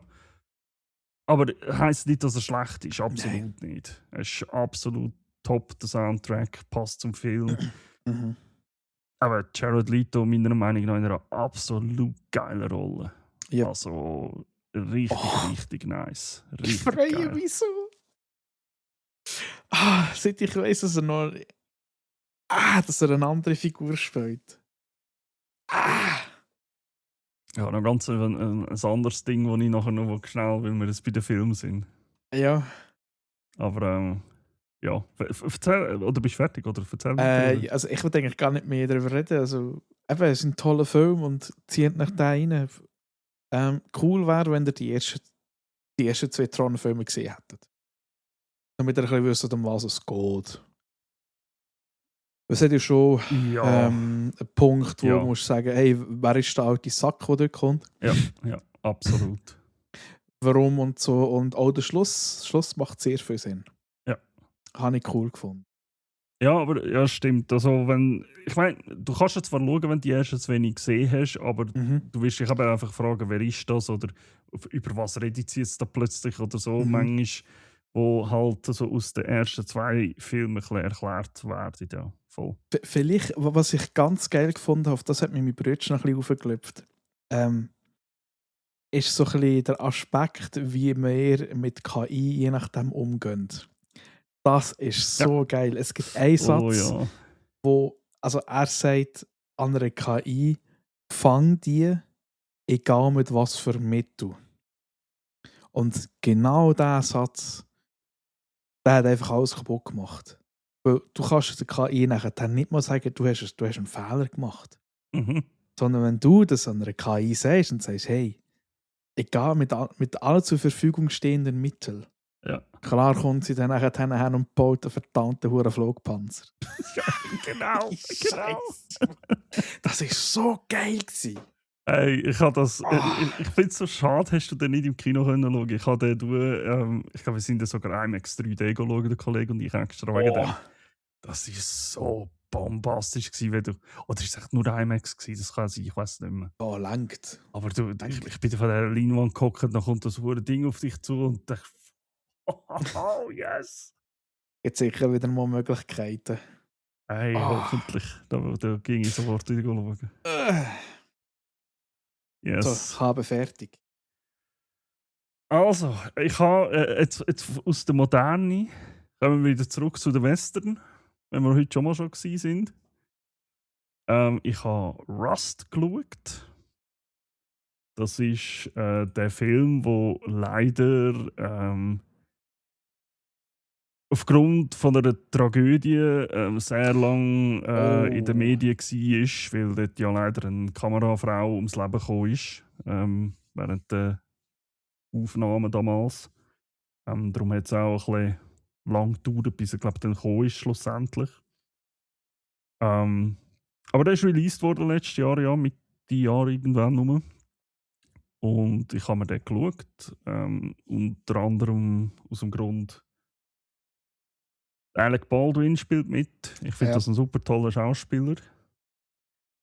Travis Fimmel spielt seinen Gegner. Ein weiterer absolut grandioser Schauspieler in meinen Augen. Und die 2 in einem Western, habe ich mir sagen, ja, das muss ich einfach schauen. Und ich bin nicht enttäuscht worden. Es ist ein ganz solider Western-Film. Nicht übertrieben oder weiss ich was. Es ist jetzt nicht der einzige komplett absolute Lucky Luke und dieser auch oder weiss ich was, sondern es ist wirklich einfach ein solider Western mit einer guten Story. Aber Travis Fimmel wieder in einer absolut genialen Rolle und ist jetzt kein Spoiler. Ja, mal. Nein, ich sag's nicht. Ich sag's nicht, weil wenn die Leute wenn schauen, dann sollen jetzt auch so überrascht werden wie ich. Aber es ist wirklich sehr, sehr empfehlenswert. Wenn ihr ein bisschen gerne Western habt oder sagt, hey, ich will mir mal so einen geben, dann hey, ich glaube, ich muss mir irgendwie mal so einen Western-Monat geben, Mann. Ich weiß nicht, du hast gerne Western, ich habe gerne Western. Ja. Wenn du ein bisschen Material brauchst, vor allem Serien, sagst du ich weiss, da wirst du mehr als einen Monat zu schauen haben. Ah ja, gut, also, ja. Also wir kommen instant 4 Serien in Sinn. Ja, mindestens 4 Serien kommen wir, was Western angeht, in Sinn. Und du bist sicher einen Monat, wenn nicht 2, bist ausgebucht. Und dann musst du schauen, aber dann bist du am Schauen die ganze Zeit immer wieder. Oh Gottes Willen. Oh je. Nein, das ist wirklich gut gewesen. Also, kann ich empfehlen. Definitiv. Gut gespielt. Gut gespielt. Ja. Hey, ich bleibe doch gerade in diesem Setting. Okay. Dann weiss ich, glaube ich, welcher es kommt, weil den habe ich wahrscheinlich auch drauf. Ja, tatsächlich. Beim Doomscrolling habe ich einen Ausschnitt gesehen von dem. Und da habe ich mir müssen sagen, ich habe ja immer, es gibt immer so ein bisschen Vorstellungen, von wegen, hey, Red Dead Redemption 2, wer könnte Arthur Morgan spielen? Oder so. Er hat auch schon geheißen Henry Cavill, Jeffrey Dean Morgan. Oder noch ein anderer Typ, wo ich den Namen jetzt gerade nicht weiss, der bei Supernatural ja auch einen Hauptcharakter spielt. Okay, in dem Fall, sorry, schnell, reden wir nicht über den gleichen Film. Weil du vorhin so gelacht hast, habe ich gemeint, ich weiss, wer als jetzt kommt, aber in dem Fall nicht. Nein, aber tatsächlich habe ich den Film gesehen und dachte, Alter, 10 Jahre jünger und du wirst reinpassen. Und zwar richtig krass. Und zwar habe ich fucking Pierce Brosnan gesehen im Wald, wo er verrührt und schlottert und sich nachher probiert, ein Feuer zu machen. Und ich dachte, was ist das für ein Film? Und zwar heisst der Film Seraphim Falls. Und tatsächlich geht es darum, Liam Neeson jagt den Pierce Brosnan. Ja. Und er hat mich hure an The Revenant erinnert, den Film. Und ich bin hure überrascht von Pierce Brosnan, weißt du, auch wie immer sonst so schickimicki spielt. Der Sieg ist einfach fucking 2 Stunden nur im Scheissdreck. Nur im Scheissdreck. Irgendwie wird er angeschossen, muss sich Sachen ausrupfen, muss sich irgendwie wieder zusammennehmen. Was der Hell flüchtet vor irgendwelchen Söldner und so. Und du so, was hat der Mann gemacht, dass der Liam Neeson ihn bis ans Ende von der Welt folgt und so. Und, also ich habe ihn mega geil gefunden. Und vor allem, ich finde es so cool, es ist wieder mal so eine Story, aber du hast keine Ahnung, um was es geht am Anfang. Aber je länger dass du den Film schaust, desto mehr kommst du dahinter. Es geben da immer wieder ein Fitzchen mehr und ein Fitzchen mehr und ein Fitzchen mehr. Und das habe ich mega cool gefunden. Das Einzige, was ein bisschen strange ist, da muss ich mir aber nochmal in Ruhe anschauen, ist ein bisschen der Schluss. Ich weiss, was für eine Message das sie vermitteln wollen. Aber es gibt dort eine Szene, wo ich muss sagen, was genau repräsentiert das jetzt? Da bin ich mir jetzt nicht ganz sicher gewesen. Aber definitiv, das sind so die letzten 10, 15 Minuten. Wenn ihr wirklich mal den Pierce Brosnan so ein bisschen leiden sehen, gebt nach dem Film Seraphim Falls. Ich habe den richtig gefeiert. Das ist 2 Stunden lang den Arm sich am davon säckeln. Ich habe mir tatsächlich jetzt gerade aufgeschrieben, weil ich habe zuerst gemeint, du meinst einen anderen. Von Pierce Brosnan. Und zwar der Unholy Trinity. Unholy Trinity? Der ist auch wieder mit dem... genau. Samuel L. Jackson, das richtig. Ich habe jetzt gewartet, bis es Ich weiß nicht. Aber es ist, glaube ich, der einzige Dude, der so viele Rollen hat. Aber der ist tatsächlich auch so ein bisschen... Ist so ein American Western auch... den habe ich eigentlich schon lange mal schauen, aber ist jetzt interessant, dass du den gesagt hast, weil der kommt jetzt gerade auch auf meine Liste in dem Fall. Wollte ich mal schauen. Ich weiss nicht, ich kann den Samuel L. Jackson einfach in Western nicht mehr ernst nehmen, seit Django. Das geht nicht. Verstehe ich. Aber das ist aber auch eine absolut geniale Rolle dort. Hey, ja. Ich feiere ihn so als Figur. Also respektive als Schauspieler. Er kennt einfach nichts, das ist ihm egal. Ja, voll. Nein, der Western, den ich noch geschaut habe, das ist ein Western von der anderen Art. Ich habe das Kanu des Manitou geschaut. Oh. Den habe ich noch auf meiner Liste. ich muss sagen, ja, ist okay. Hat es jetzt nicht unbedingt gebraucht. Gut gewesen mit diesem. Aber es hat dann jetzt halt gegeben. Man hat ihn geschaut. Man hat ein paar Mal gelacht, vielleicht auch. Bitte mache ich den keinen mehr.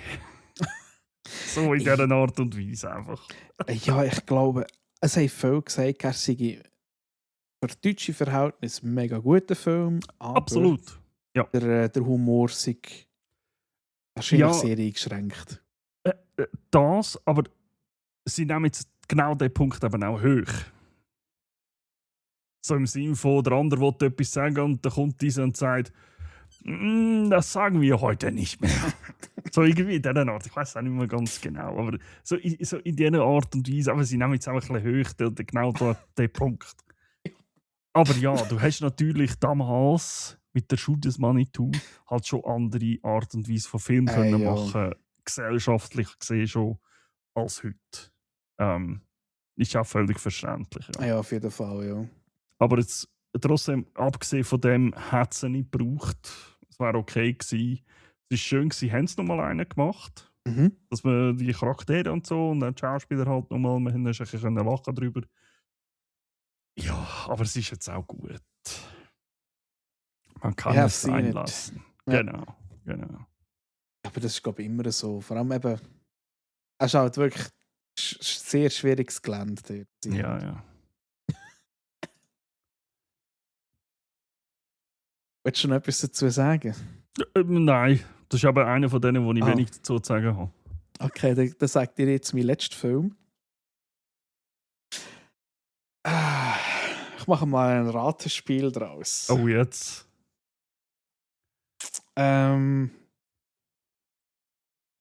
Ich sage nur Matthew McConaughey mit Glatze.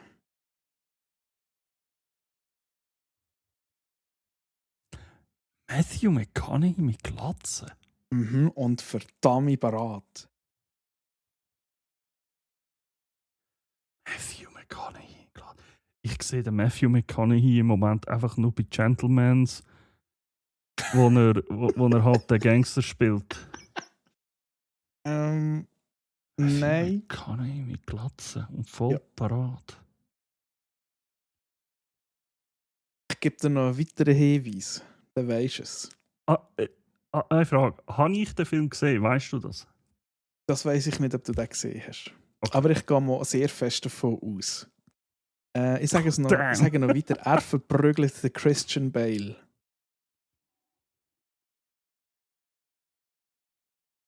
Und mit dem letzten, da wirst du auch drauf kommen, was es ist. Wenn du den Film gesehen hast. Also ich weiss, es hat mal... Aber das ist doch nicht der Matthew McConaughey dabei gewesen. Was ist dein Guess? Ja, es gibt da irgendeinen Boxerfilm, glaube ich. Nein, es ist kein Boxerfilm. Aber dort ist nämlich nicht der Matthew McConaughey dabei gewesen. Ich bin mir das gerade probieren vorzustellen, wenn er aussieht mit Glatze, dass ich mir vielleicht irgendwie kann also tatsächlich, kann. Es ist hure schwierig nicht zu erkennen mit Glatze. Und mit der Postur, die er dort hat. Ich habe es am Anfang auch nicht gewusst. Aber soll ich dir noch den letzten Hinweis geben, bevor ich es dir auflöse? Drache.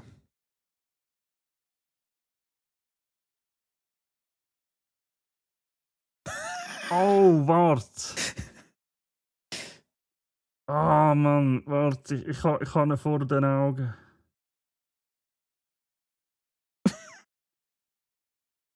Für die jetzt zulassen, die können gerne schnell Pause drücken und nachher reinschreiben, was es für ein Film ist. Und nachher schauen wir. Ah, fuck. Warte mal. Mit Drachen.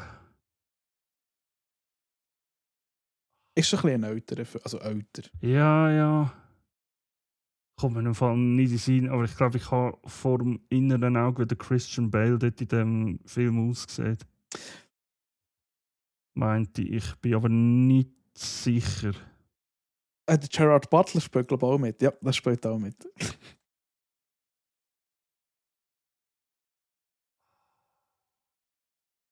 Alter, der ist aus dem 2002. Okay. Willst du noch überlegen oder soll ich dir sagen? Hast du noch einen Hinweis? Ähm. Ja. Also, eine der besten Szenen ist dort, wo sie Star Wars nachher spielen. Vor einer Kindergruppe.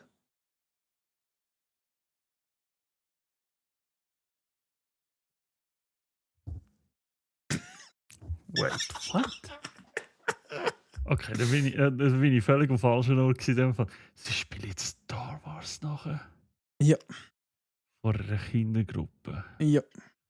Der Gerald Butler, also das heisst, der Film spielt in der Moderne. Ja. Aber Das es wäre hat Drachen. Ja. Oh, ja! Ah, fuck, wie heisst er? Oh Mann. Es geht, glaube ich, um die letzten Drachen oder so. Kann das sein? Nein, eher umgekehrt. Oder ist es umgekehrt? Ja. Und, aber die Welt ist ziemlich am Arsch. Yes. Ja, wie heisst der? Kommt mir nicht, also ich weiss welchen Film, aber der Name kommt mir nicht in den Sinn. Die Herrschaft des Feuers. Ja, des Feuers. Ja, genau. Ja. Der ist gar nicht mehr so bad. Den habe ich schon ein paar Mal geschaut im Fall. Ja, ich habe noch irgendwie letztes Jahr nicht hohen Bock gehabt, um da wieder mal zu schauen. Und Ja. also, ich habe jetzt schon relativ viel gesagt. Eben, der ist aus dem 2002. Geht darum, apokalyptisches Szenario, weil sie Bohrungen machen in den Erde innen. Und sie finden nachher einen Drachen, die dann ausbrechen und dann nachher, glaube ich, fast 90% der Weltbevölkerung einfach verbrennen. Sie fressen alles und überhaupt. Es gibt so ein Überbleibsel von den Menschen, die sich in einer Burg zurückgezogen hat, also in unserem Szenario.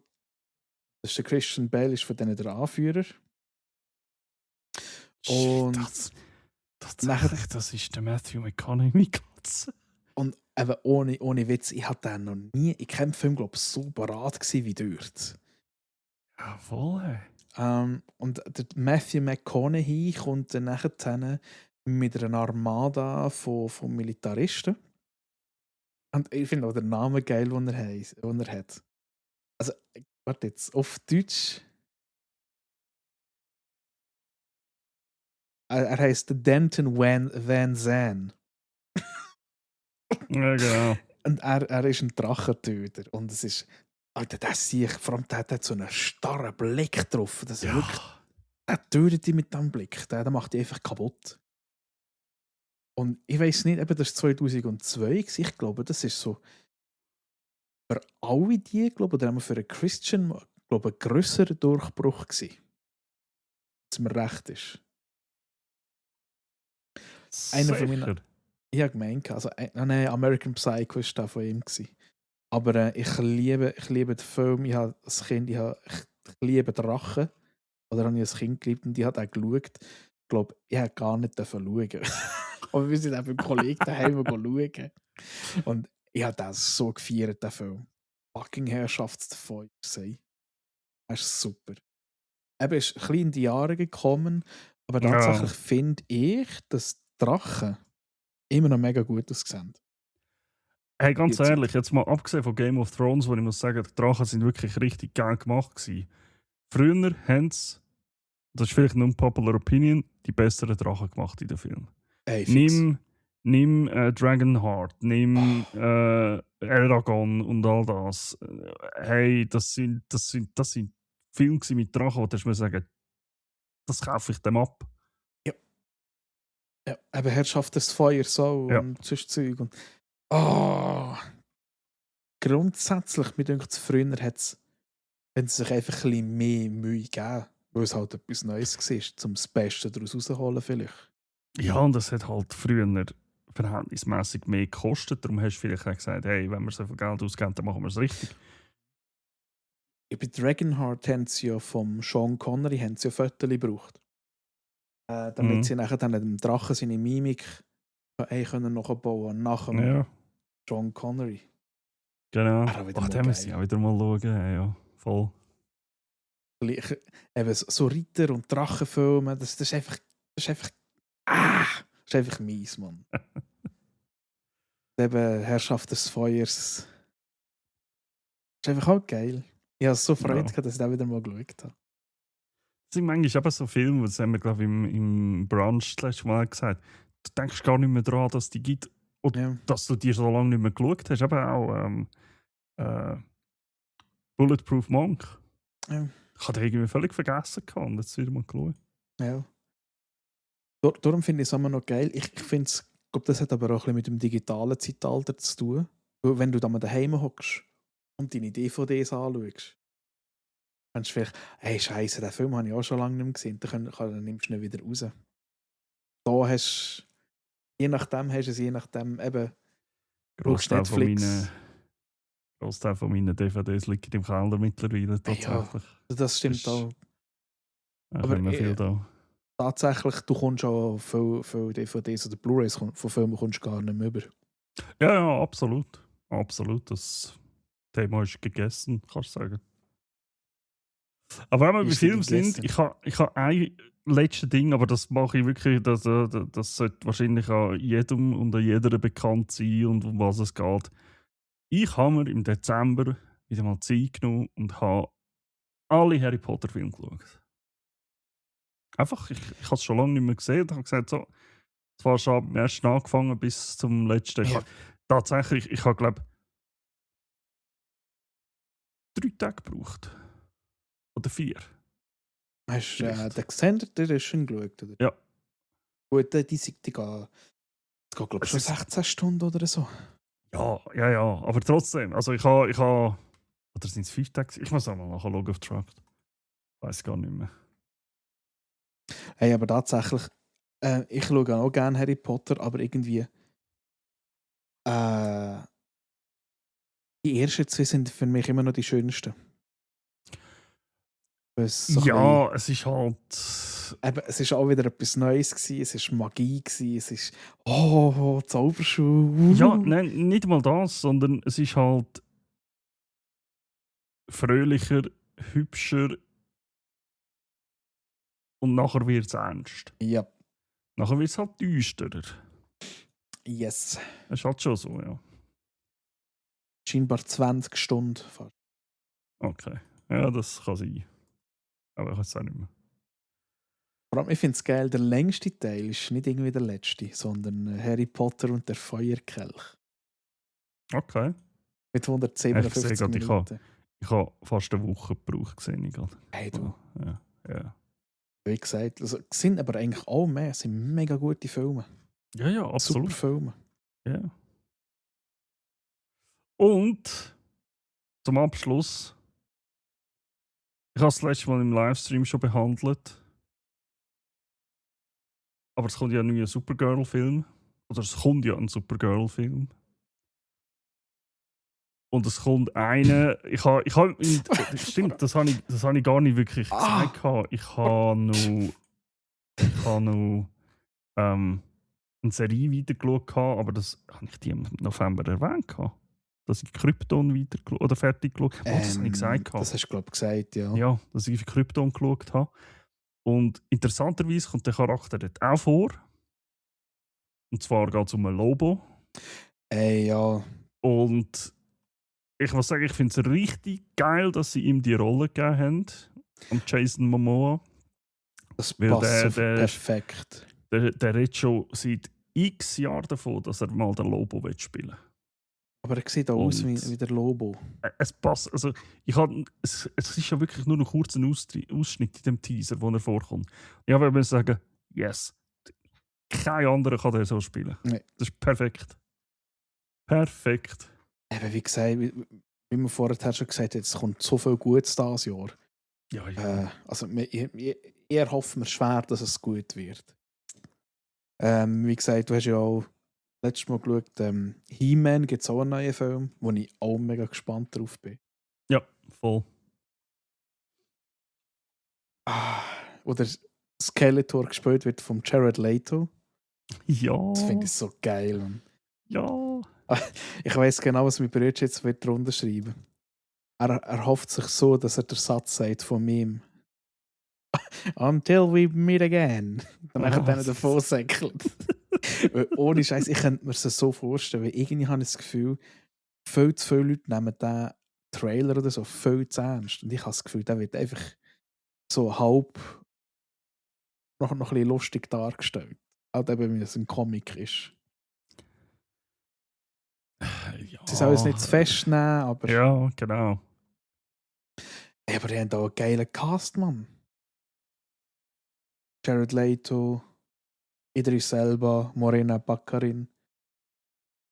Ja, das bin ich echt gespannt. Ich habe nicht viel mit He-Man bisher zu tun gehabt. Ich habe die Serie und so nie wirklich geschaut gehabt.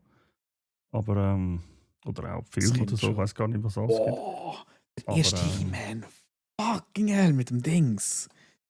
Oh, wie hat der Case? Sehr gespannt, hey.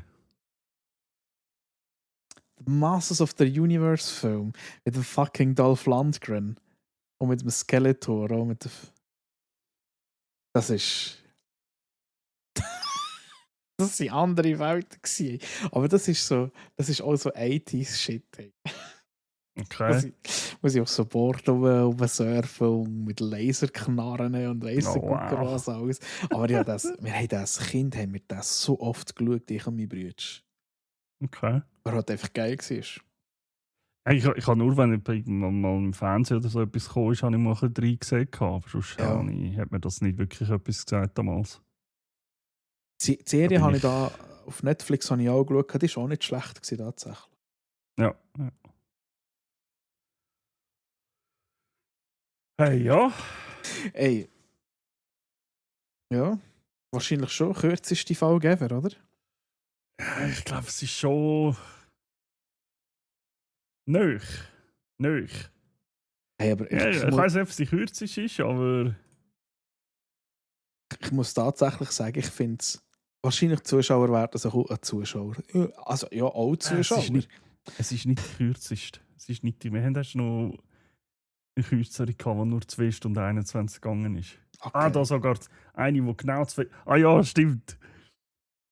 Wir hatten sogar noch kürzere gehabt. Ganz am Anfang. Sind wir nur auf 1,5 Stunden gekommen. Wie haben wir das gemacht? Ich weiss es auch nicht. Vor allem, weißt, wir haben jetzt schon einen Block weggenommen. Wir sind jetzt fucking 2,5 Stunden. Zugegeben, durch das, dass wir halt den Dezember eigentlich, ja, kannst du sagen, nicht gemacht haben im Brunch halt, ist jetzt halt doch noch, auch mit den Games, die haben wir halt jetzt doch auch noch recht behandelt, trotz allem. Ja. Hey, aber es war cool gewesen. Hat mega Freude gemacht, wieder mal so ein bisschen austauschen und so.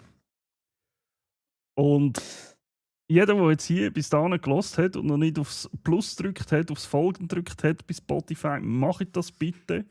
Ja. Das ist ein kleines Ziel für das Jahr, habe ich für uns gesetzt. Der Ullen weiss es noch nicht, aber ich kann es. Ich bin dabei, Schnitzeli. Nein, es wäre schön, dass wir das gewisses. Wir erzählen es dann, wenn wir es erreicht haben. Wie viel es ist oder so. Aber hey, klickt auf das Folgen, dann verpasst ihr dann die nächste Folge dann nicht. 10.000. Ja. Hey, das wäre schon geil. Wir dürfen ein bisschen träumen, oder? Ja, wir dürfen ein bisschen träumen. So. Weißt du, 10.000 ist Pipifax, oder? Ja, logisch. 100.000. Nein. Hey, und vielleicht noch. Das ist vielleicht etwas, was wir mehr am Anfang machen. Wenn ihr uns noch nicht folgt. Ja. Genau. www.broadcaster.ch findet ihr eigentlich alle Verlinkungen auf unsere Social Networks. Genau. Genau. Soll ich dir schnell vorlesen, was bei mir ganz zuoberst steht auf den Notizen, die ich eigentlich nie sehe, weil ich immer abscrollen zu meinen Notizen? Werbung machen. Werbung am Anfang, Instagram und Webseite. Oh, geil. Ja, ich sollte da wieder ein bisschen mehr im Instagram machen, Mann. Ja, hey. Vor allem, ich habe irgendwie etwa 50 Videos von dem Are We There Yet? Ich bin noch nicht fertig damit. Hey, hör auf. So, aber vielen Dank, dass ihr zugeschaut habt, wie auch immer. Ob es wieder Faro im Gym oder beim Arbeiten wieder Silas oder wenn ihr ins Gym oder wenn ihr ins Gym fahrt. Es ist wieder Zeit, wir machen Feierabend. Liebe Leute, ich wünsche euch was Vielen lieben Dank, schön, dass ihr da gewesen. Also, wir könnten, wenn wir nicht nur 30 Sekunden wären, wir genau auf 2 Minuten 30. Jetzt wenn wir 30 Sekunden, dann weiss ich jetzt wieder nicht, ob ich vorher muss drücken, weil es noch ein Bestätigungsding kommt oder nicht. Ich weiß auch nicht, aber wir Ich drücke einfach bei 59 und muss einfach mega schnell sein. Vor allem bei 59 und das genau bei 59. Weißt du, wie wir uns dann aufregen? Das finde ich sogar geil, dann ist es keine Schnapszahl. Oh, das ist 29,59. Das ist nachher dann so unbefriedigend für. Ja, genau. Wissende. Triggert alle. Schaut zusammen, warum winke ich eigentlich? Die meisten hören es ja eh.